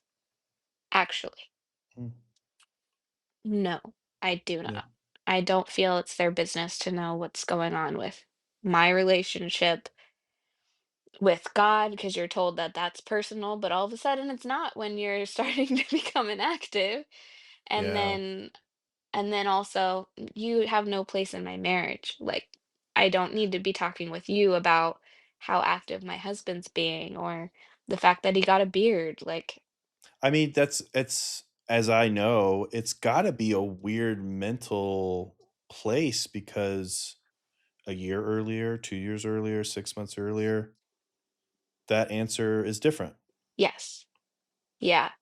And I never thought at that point like that we would ever leave. Like Yeah. this is our life. Like we spend our money to go on vacations and go to the meeting when we go on vacations. Like you are 27, you never take a vacation from being a Jehovah's Witness. All this stuff. Like it Yeah. was very foreign. So there was frustration, but mostly because it caused a mirror to go in front of myself, not necessarily like anger with him. It just Yeah. was That's a good way to put it. I have to do this now. Like examine it. So the examining process, tell me, and Trent and our listeners In the more words of about that. In the words of Flux Pavilion, when did the cracks begin to show? Yeah. Um Already like I think the evening gathering experience started some. That was it was like great but not. I it was very rigid, more rigid than I was ever used to. Ever, ever, ever. And so there was no, no like there weren't any conscience matters when you were working in the evening gathering. You are a soldier for the branch. Whatever they have to say, that's what has to happen. And Get in line. seeing that stuff, uh seeing actually how it functions when it's a branch production, I was like, this feels not right anymore. Like this feels it was fun. Like you met other people that were in a similar mentality. It's creative. You don't have to go in service. Like you're just you'd count your hours doing that. Um, but I mean, when stuff started happening that, for example, um, the branch saw one of the rehearsals, which that we had a bunch of rehearsals and some of the local people got to see the rehearsals only, and you weren't invited to the actual thing. Which Derek, I remember in your conversation with Marcel, you mentioning that you went. So I don't know if you saw rehearsal or the actual performance with the delegates. Just went to a performance. Yeah. Yeah, And the can you pause for a moment and mhm, frame this for everyone else just briefly so yeah, they know kinda what you're talking about, what this is? yes, yeah. So for the international convention that happened in Phoenix in 2019, people Love from all always fails. yeah. Yeah. Oh, yeah. Love never fails. The convention had all sorts of people from all over the world, and families hosted these people, or they stayed in hotels, depending on what, their package or what they could afford. Um, and the whole week that they were here prior, leading up to, or some of them were after, they had like entertainment and activities to do. People were tour guides. Um, to take them to the Grand Canyon. They would go to Sedona. They built a fake town. I don't Yep, know if you yep, guys yep, I remember. I didn't get to I'd go. I never heard of wasn't this. it was called I Like think a Western themed, it was yeah. Western. It was like a I don't remember the name of it. They named it something so like I don't remember either. free I don't remember, but they Freedom had Town. yeah, it was something like oh, I wasn't asked to go, but I got an email asking if I had, you know, connections for things for it because it was all on donations. It was like, we're building this town. Do you have nails and wood and connections with construction people that can donate stuff? But anyway, they built like a Western town. They had the congregation would take you out in service and provide you meals. And then you got assigned to basically just a performance that was 2 hours long. And it was an entire like production of singing, dancing. There were some branch videos in it. Interviews. There was an interview section, which we all like would go to the bathroom and do whatever we needed to do during that interview section. Um, Basically just to show them that the money that they spent on this trip was worth it and Yeah, super kind of fun. a yeah, just kind of a thank you to all the delegates and Yeah, yeah. for the trip, but also I think to make the people there feel it was also worth it to host. 'Cause it's like, It look at this thing that we did.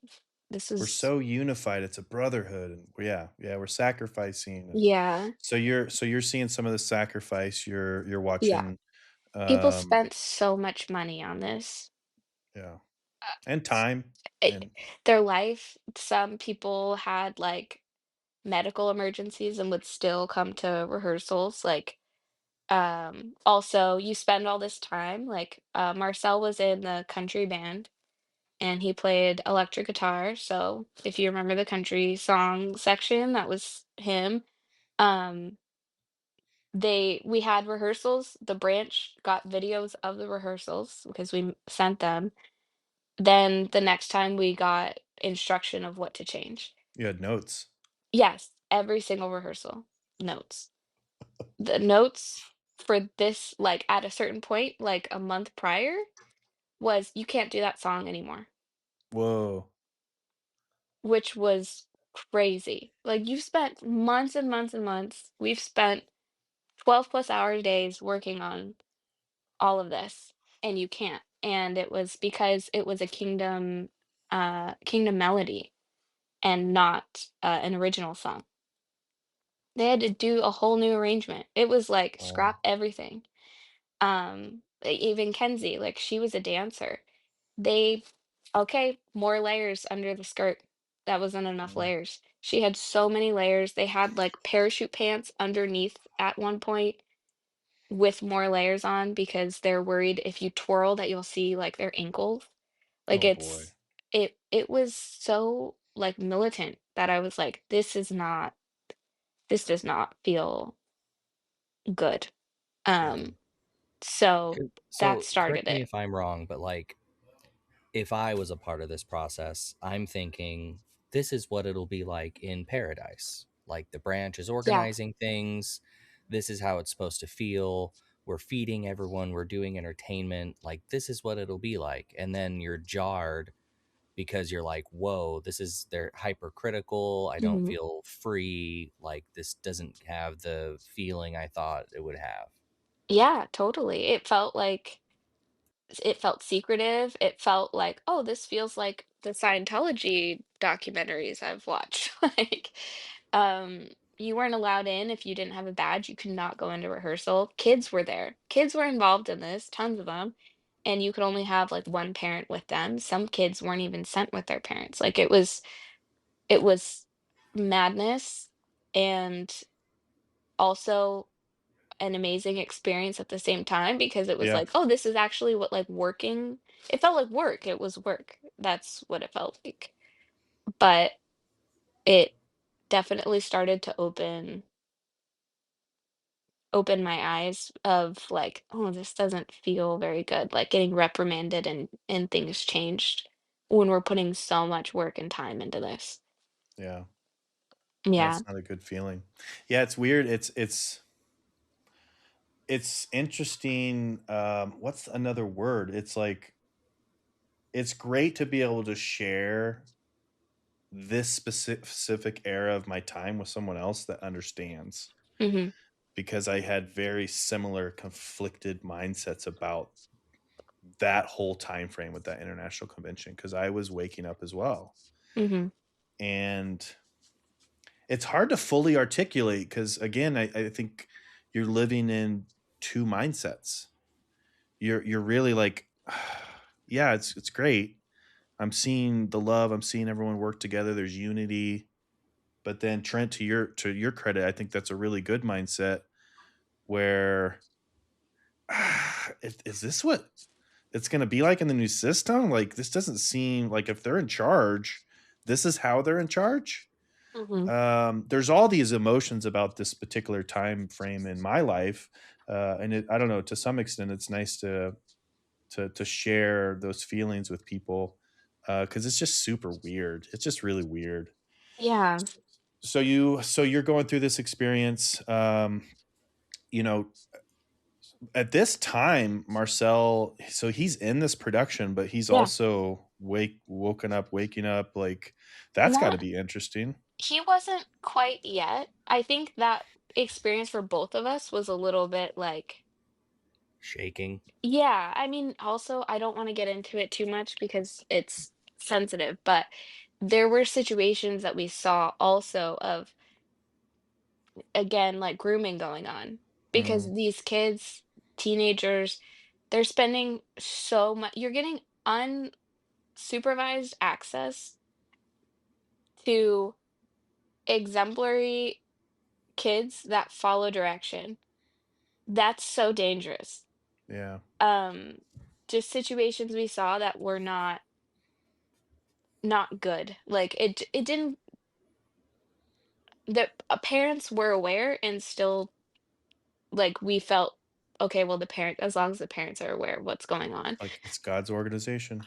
Um, yeah, but it just was like, "That's too close." Like, you shouldn't Yeah. be grown like, you shouldn't be friends with, like, a grown, almost 50-year-old man like that. Or, Yep. like, why is he I remember one guy saying to a teenager, like, she was upset and she was leaving, I think just, like, teenage drama. Um, I don't know what's going on, but saying like, "Oh, call me on your way home to tell me about it." Why are you asking her to do that? That's Yeah. that's strange. Like stuff like that was happening that we were both noticing and talking to each other about. And then by the time COVID happened, I'd say probably like a year in is when he finally told me like, "Hey, here's how I'm feeling." That Mm, was the okay. first wave of conversation that happened.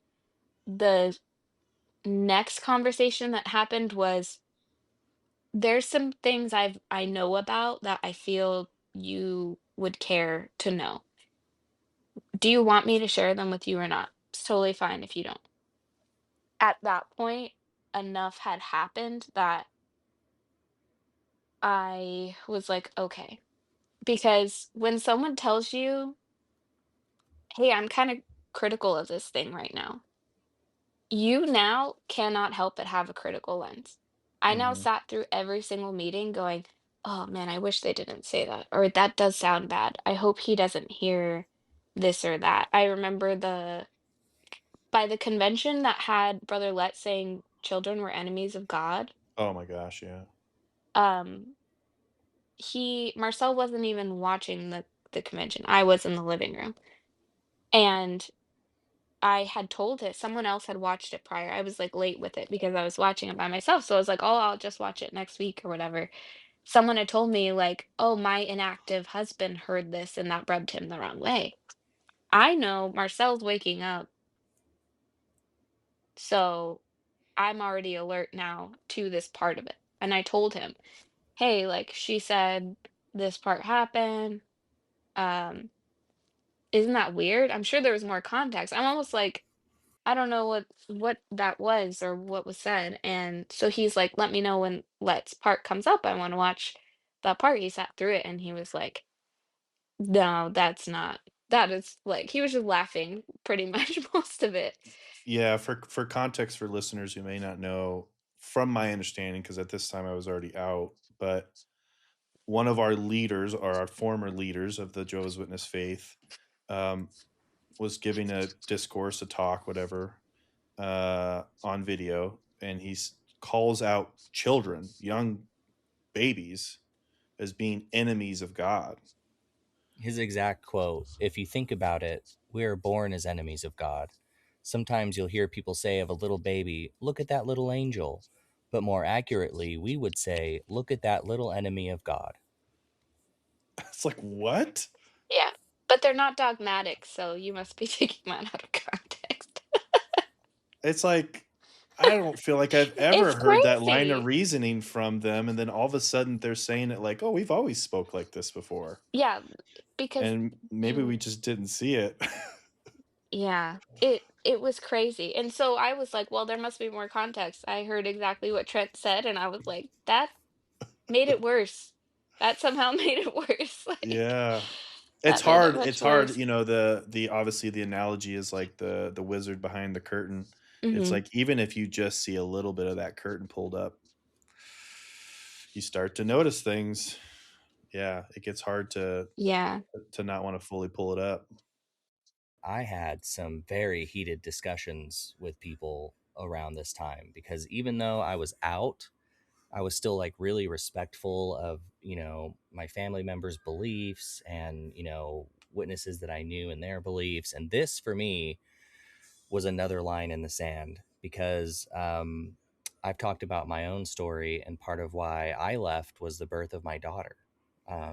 That's when I started to realize, oh my God, the God of the Bible doesn't love me the same way that I love my daughter, and yet I call him father because he wants to be in that position, you know? Yeah. So it was this logical disconnect for me. But when I started to talk to people about this, Psalms 127:3, look, sons are an inheritance from Jehovah. The fruit of the womb is a reward. Like arrows in the hand of a mighty man, so are the sons of one's youth. Happy is the man who fills his quiver with them, for they will speak with enemies in the city gate. And then there's, I think it's in Matthew where Jesus is saying, I publicly praise you, Father, because you've hidden these things from the wise and intellectual ones and have revealed them to babes. Uh, then there's multiple scriptures in the Gospels that talk about how Jesus loved children. Mm. And like, this just made my brain explode because so many of the witnesses at the time that I knew took it in Yeah. stride. They took what he said and they were just like, well, yeah, it is kind of true.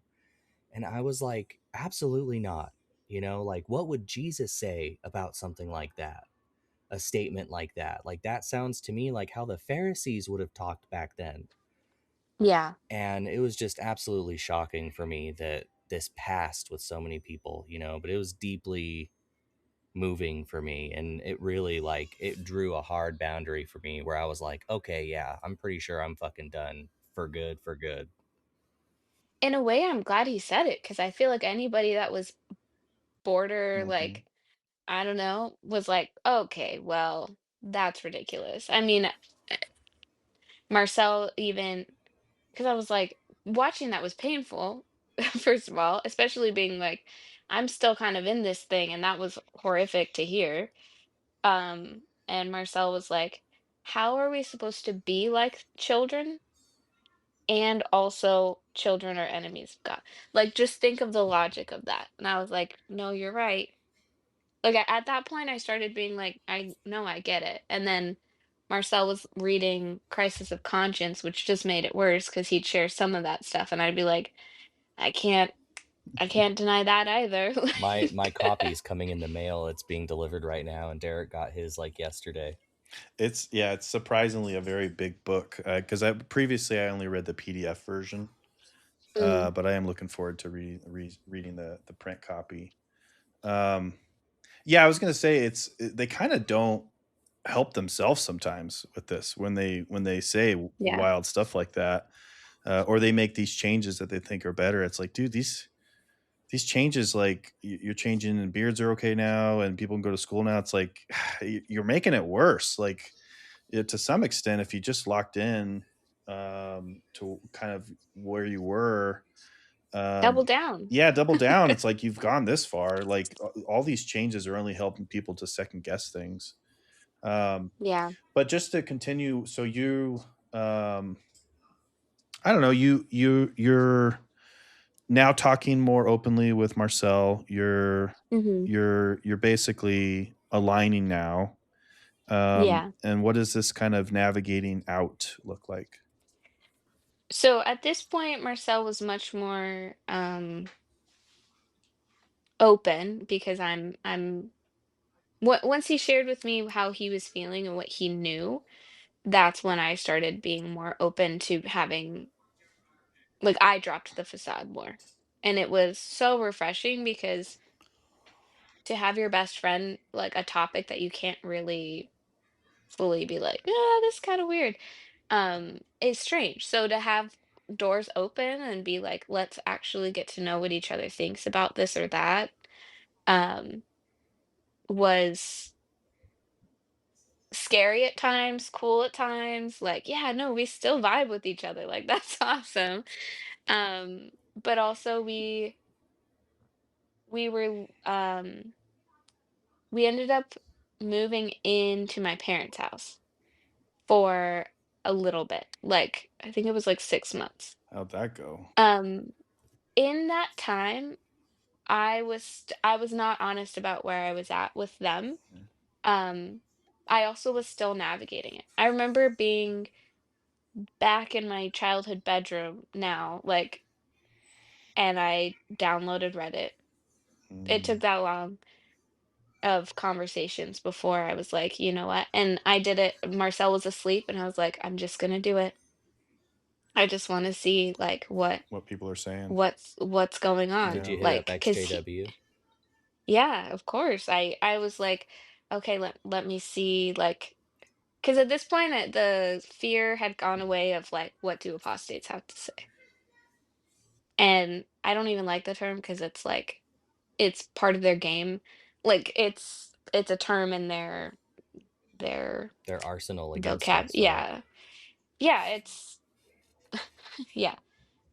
But yeah, it was the facade of like, oh, they just want you to follow them and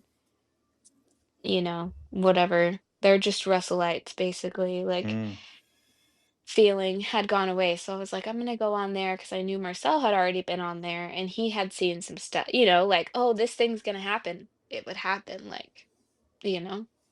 Um, so that process was strange, kind of Like eerie. fully accepting where I was at while at my parents' house. At this point, Marcel is like fully like, no, I'm really done. Like, yeah. I'm gonna start trying new experiences. I'm like, cool, I'm totally down with that. But we're still at my parents' house. I don't quite want to rock the boat too Yeah. much. Um, so that was my last memorial was there, but it was still on Zoom. Or no, not still on Zoom. It was in person, but I was sick and my dad has health issues. So we were on Zoom. So I sat through that fully awake and Oof. that was That's crazy. hard to do. Um, Is this yeah. 2021? This is 2023, 3. Okay. um, for the memorial, but 2022 is when we moved into my parents. So at that point is when I'm like, okay. I remember Marcel saying, I'm gonna hit up Kenzie again and see if she's down to hang out. She's, married to Jordan, and if you want to come. I was like, I don't know if I'm ready for that. Because she was pretty public on TikTok with, Yeah. the XJW community. I thought I just it still felt a little bit scary. Um, that was probably like November-ish, and by New Year's, I went over there Mm, to Kenzie's house for New Year's, which was like, mm. this is like a double. Yeah. It is tough because you do have to take it with a measure of care, steps. It's not Mhm. like you want to jump in all the way. It's scary. Like it's a whole new world, a whole new thought process. Like it's really hard once you get to that mental state to see it the same. I remember trying to do the ministry work once I got to a certain mental state, and I was just like, I can't do this anymore. I can't preach anymore. I can't sit in these car groups anymore. I eventually had to cut that off. And there's these moments, for everyone that gets to this point. Now, what was your actual exit like? Like you've gotten to this state, you're aligned with your partner. Yeah. What was your actual exit like? Because you're fully out now. Yeah. So once I had woken up fully, it was a process. I mean, we had a lot of conversations kind of at um each each spot where it was like, okay, what are we going to do about this? What are we going to do about that? We had decided that we wanted to fade out, Mhm. rather than do something a little bit more permanent at that time, just for the sake of keeping our relationships. I mean, we were living with my parents for a little bit, so we didn't want to rock the boat there. Also, another aspect of that is I hadn't had any of these conversations with Ben yet. Mm, So mhm. I am my only sibling. I thought, I have a feeling he'll be fine. Like, I don't think he's really in this like that. Yeah. But once it's been said, it's been said. And so I don't want to lose that relationship. I was really worried about just the backlash, I think, more. I agree with you. Once it's out, it's out. Yeah. So Especially with witnesses, they you have don't to forget. no, you have to tread real lightly. Yeah. So we decided to fade. Staying at my parents', it was like I would still sit in on some meetings, like on Zoom, but honestly, at that point, because I was deconstructing, it was just kind of helpful to be like, no, this is like reassuring that I'm not doing this anymore. Um, I had spoken to a couple of family members that were not witnesses. So my dad's whole side of the family is completely witnesses. My mom's side, which I think Ben touched on, like my mom converted. So her whole family, like they're a little bit of everything, like they're Mexican, so lots of Catholic raised folks, but not everybody's practicing. But I realized like if I'm gonna make this jump, I need to make some sort of like letting someone know is gonna be helpful.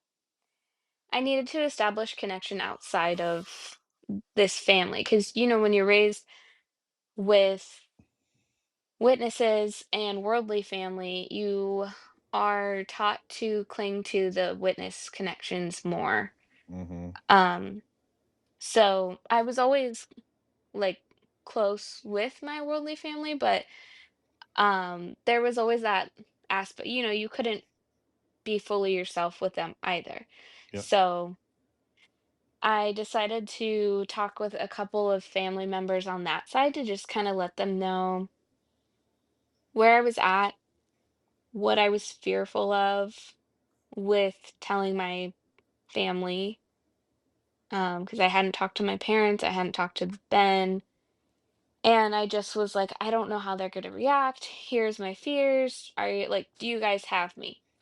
Like, will you be able to support through that? And of course and they were like, we can't wait to, once you're ready for other experiences, like celebrate holidays with you and your birthday. We've had all these questions all these years about how you felt about things, and so opening that up was like the first step.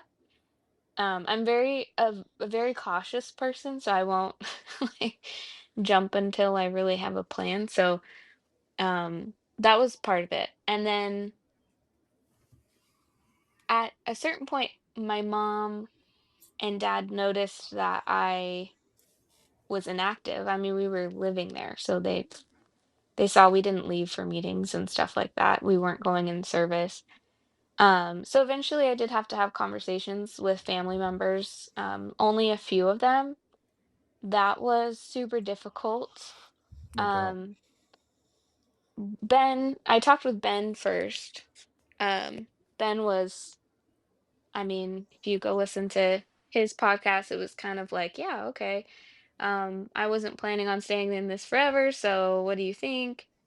Um, or not what do you think, but like, what do you think about me leaving too? So Yeah. Ben at that point was kind of like, yeah, it just opened up a conversation that we had never had.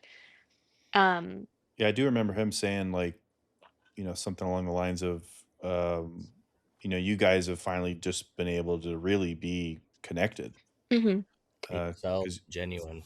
yeah, Yeah, which which is we're great. always close, but it was like another level unlocked of like, okay, I trust you with this conversation and Mhm. being totally honest about it. At that point, it felt good to know other people know what's happening.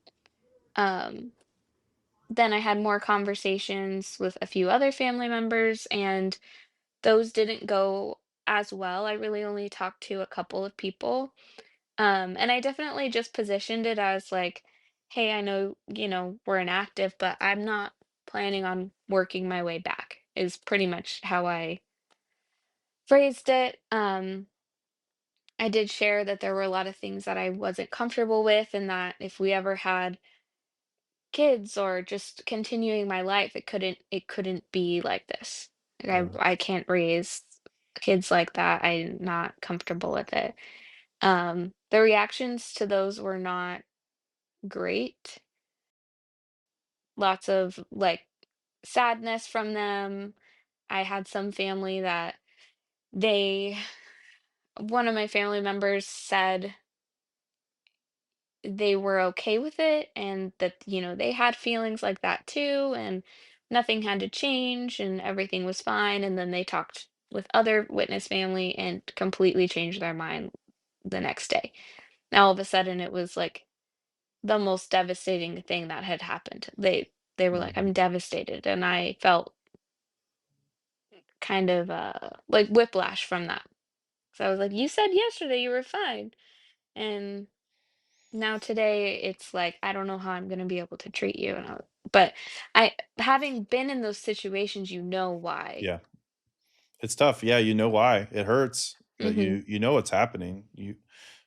Yeah, I agree completely. I've had similar conversations, and it hurts to know, like, family and friends, loved ones, they're just like, "No, I choose this organization over you." Yeah, it's All because you just, choose to kind of pivot and think differently. yeah, it's strange because when you do break down like the basics of what's happened, it's just your thoughts are different. Mhm. And for someone to treat you differently because of your thoughts feels incredibly it feels like a really big rejection because you're Oh, like, yeah. that's just I'm being myself and now I lose you? Yeah, That and for me, it's like, dude, I don't have any intentions of really being different at all. I may start to look different, grow the Mhm, beard, get tattoos, whatever, but, like, I'm still ultimately the same person, and I also don't intend to, like, because I have empathy and awareness and understanding and pity, I also don't intend to deface anyone or, be quote unquote an apostate and just I'm mhm, not luring people out. I have a hope, but I'm not actively standing, in front of the kingdom hall with signs like "Get out of here." yeah, And it's like without any of that, it's still so fearful that you're now different. yeah, yeah, there's a lot of fear, it's a lot of c confirming your fears because it does go that way. So you can't even be like, if you struggle with anxiety, it's like, "Okay, this is literally my worst nightmare coming true right now." Marcel and I have said it feels like grieving everyone you know at once, and no one really goes through that because in normal situations it's like, you have time to process one person, or but it's like everybody, and that is a lot.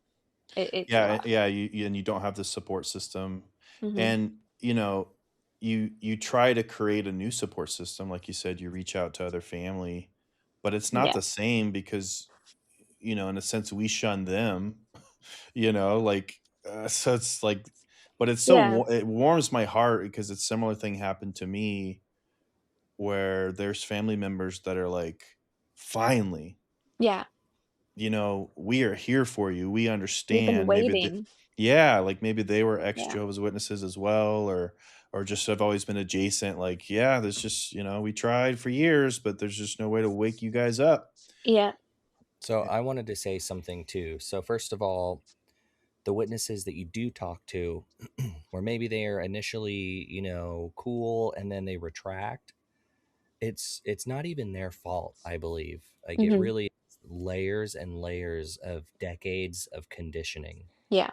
And they have fail safes. And this is why the tattletale culture exists, and like the suppression of free thought. It's so that, one person by themselves is reasonable, but a group of witnesses is not, you know? Yeah. Yeah. it's a classic example of there was a moment of free thought with this one you spoke Yeah. about, and then they go back to the collective. Yeah, they Eh, even said, like, "You know what? I've always thought it would be cool to do, like, 4th of July holiday, like, grilling and, hot dogs and whatever." Like, it's not doesn't have to be a thing. I've always wondered what that was like, and I said, "You can find out if you want." Like, I you can al I also you can find out with me, and I don't have to tell anybody. Mhm. You can experience that. I will not say anything. That's good of you. Um, But that's the fear. yeah.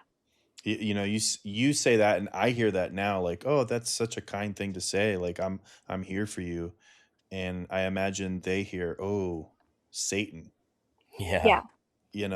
Yeah. He's using her to try to lure me away from Jehovah and his organization, and Yeah. these are the crafty techniques. And it's like, dude, no, none of this is happening. What you're thinking, but there's just no way to. Everyone has to wake up in their own time and terms. We Yeah. my personal opinion is we just have to be as kind and patient and understanding as possible, and just to be a good example, because I don't want to elevate the us versus them mentality, the see the persecution or see the devil got them, they're just a wreck. It's like, no, Yeah. choose to show you the reality is life is both good and bad, but ultimately things are great and fine. Like, Yeah. and then just I'm available. I've said this before too. I purposely left and was very vocal. I'm choosing to leave, and because of that, it's like I've had many reach out, and I'm a resource. And it's like it's great. Yeah. It's taken years, but it's like, dude, I'm not. Everything's fine. The other thing I wanted to speak to was what you said about feeling like you're grieving losing everyone you know at once and how unnatural that is. And it is unnatural. Like in nature, in natural human life, the only way that that would happen is in a catastrophe event Yeah. where an entire state or an entire city or town is destroyed and millions of people or hundreds and thousands of people lose their life. And what's really crazy is that the witnesses orchestrate this catastrophic event Mhm. on purpose. Yep. They've orchestrated it and brainwashed it into all of the Jehovah's Witnesses, and it simulates this unnaturally painful and dark event for anyone who leaves. Yeah, Yeah, that's a and good picture. it's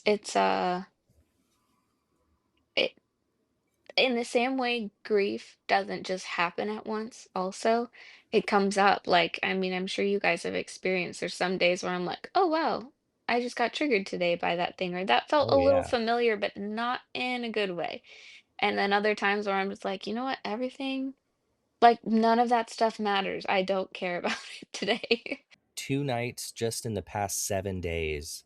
And I usually have dreams about my old friends, Mhm. but I have one friend up in Flagstaff who is just like the dearest, dearest friend that I've had since I was a kid. We've gone through so much together. I lived with him. And like twice this week, I've had dreams where we meet up somewhere, maybe it's Flagstaff or even a convention, and I'm explaining to him, I'm not a witness anymore, man, but I still want to be your friend. I miss Yeah. you. Can we please hang out? And, usually there's a couple instances where we're going back and forth with each other of like, he's still like, well, are you serving Jehovah? Then Mhm. no, I don't want to be your friend. Sorry, man. Like, I don't want to see you or hang out with you.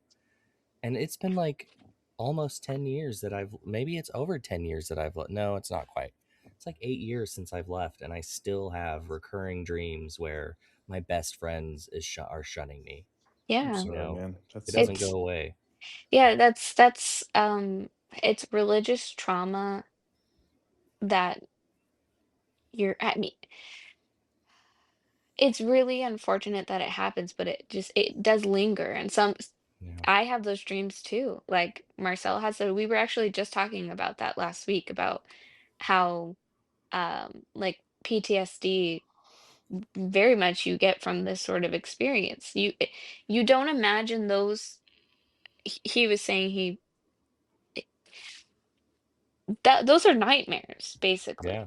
basically. Like they're not, I'm, the town's on fire and something, but those are nightmares, and they're especially like when they're reoccurring. I mean, I dream of these were real people to us. And I think i- in my delusional brain, I thought, yeah, we do that to everyone, but like me and this person, we're actually friends. Like they wouldn't do that to me. I don't think. No, I don't think they would. And then they do. So it's hard to It's process. it's easier if other than this thing happened. If something actually happened Yeah. where you personally attacked a friend or a family member Mhm. or whatever, like it's the real deal. Like you hurt them. Yeah. Uh and it's like all I did was change my beliefs. Yes. Yeah. And that's why it doesn't compute. It doesn't make sense. And that's one of the struggles. Like it's why you don't live an entire life, 20, 30, 40, 50 years, whatever, until you kind of start getting out of this and then immediately just go, I'm good. Yeah. It's not a Even switch. yeah, even if you're in a good, healthy mental space for the most part, there's these glimmers, there's these moments Mhm. where this stuff just comes up. We've talked about it before. It is unfortunate, but therapy, Yeah. trying to have the right mindset, trying to do the right things, surround yourselves by the right people. There's all these things. It's like I'm gonna figure this out. I'm gonna Yeah. navigate out of this, and just choose, for at least me personally, to choose the best life possible with what I have left. Yeah, I think something that helped me with therapy, a practice that they had me do a few times was create like three circles a larger one inside that, and another inside that, and kind of have three tiers of um like relational depth. Um, Not everybody gets access to tier one. Mm-hmm. They're gonna be out in tier three. They may move up to two. They used to be in one, but they're in three now. That doesn't mean we have to give all of this explanation or have expectations still of them as if they were in circle one. It's not, and that it gets evaluated over time. When I first did that, there were people in my first circle that don't even speak to me anymore. There's Yeah. there's only a few that still do. But now I've added others in. Like, that's just Yeah. the way life works, and the community that you build when you're genuinely yourself is so much more fulfilling because they're really accepting you for who you are, and that's incredible. Like, it's the best. Like, I wouldn't ever take that back, because that's the example I wanna set for my daughter too, of, like, you have to be yourself, and if they don't accept that, it's better to know that, but there are people that are gonna accept you for who you are and think you're cool and you're new, wanna hear Yeah. your thoughts, and you're allowed to change. That's the thing with witnesses, it's like, I got baptized when I was 14. The organization I dedicated myself to doesn't exist anymore. This True. is not the same, and And you're not to still 14. yeah, yeah, of course, but also I think about all of the people that have been baptized that, wake up when they're much older too. It's like, yeah, no, you made a decision when you were this age, but to a, a publishing company that has Yeah. merged and to something you don't even recognize, and you're still living your whole life by that. You're shunning your kids by that.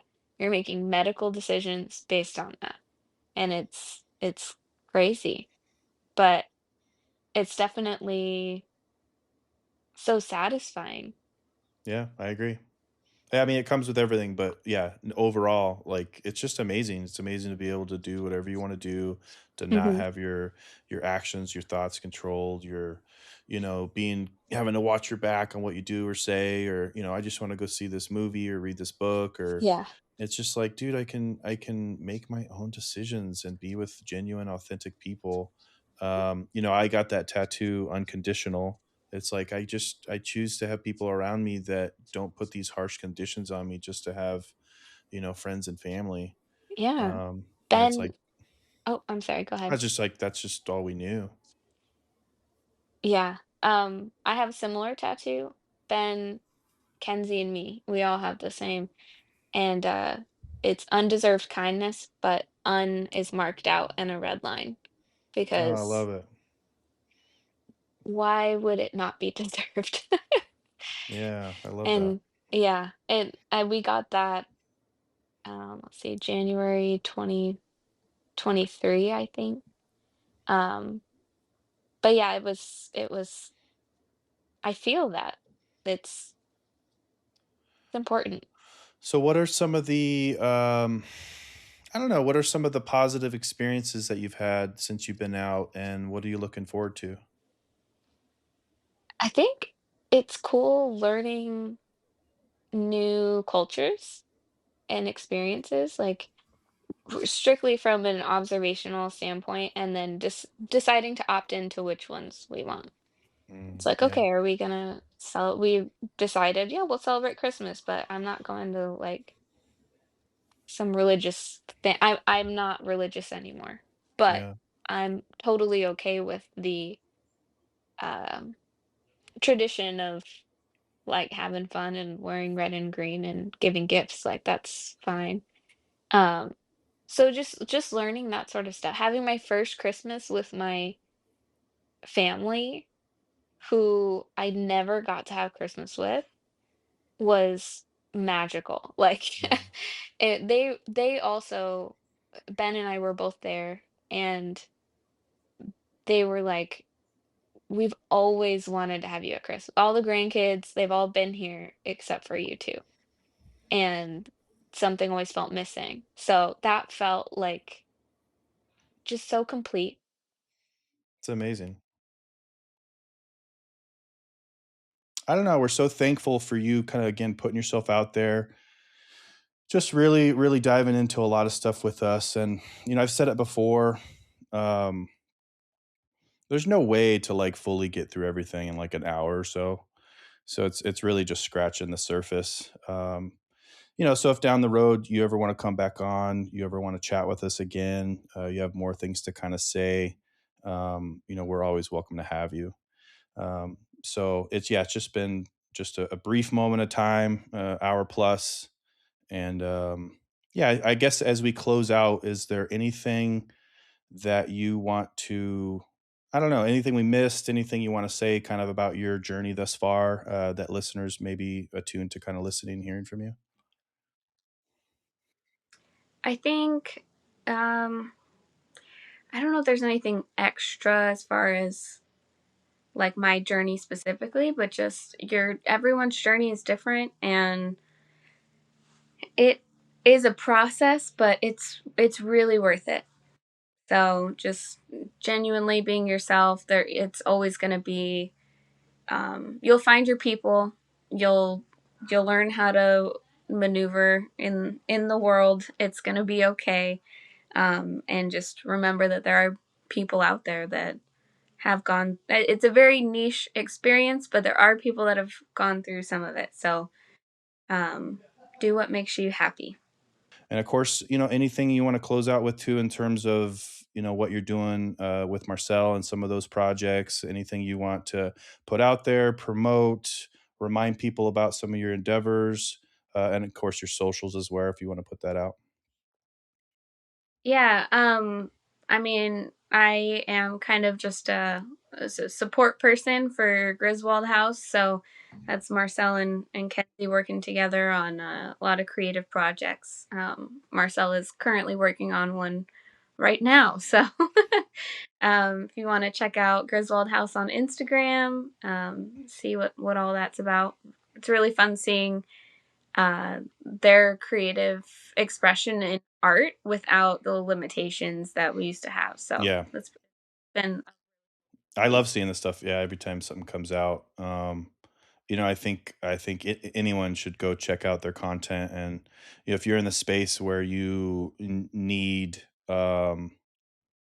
their services to kind of help promote or kind of come up with a vision, it just seems like they have their chops together. So it's really cool. So I love watching it. So again, thank you so much. We really appreciate your time, with us, and very, very looking forward to when this conversation finally comes out and people can hear a little bit of your journey and your story. So, thanks again for everyone listening as well.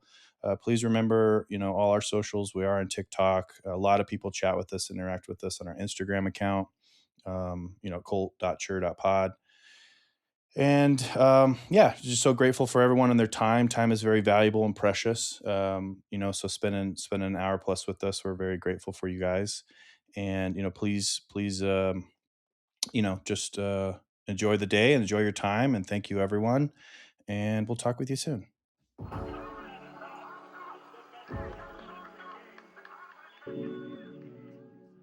Thank you for joining us on this journey in this era. If you found today's episode valuable, please share it with someone who might need it. Check the podcast description for our socials and other information.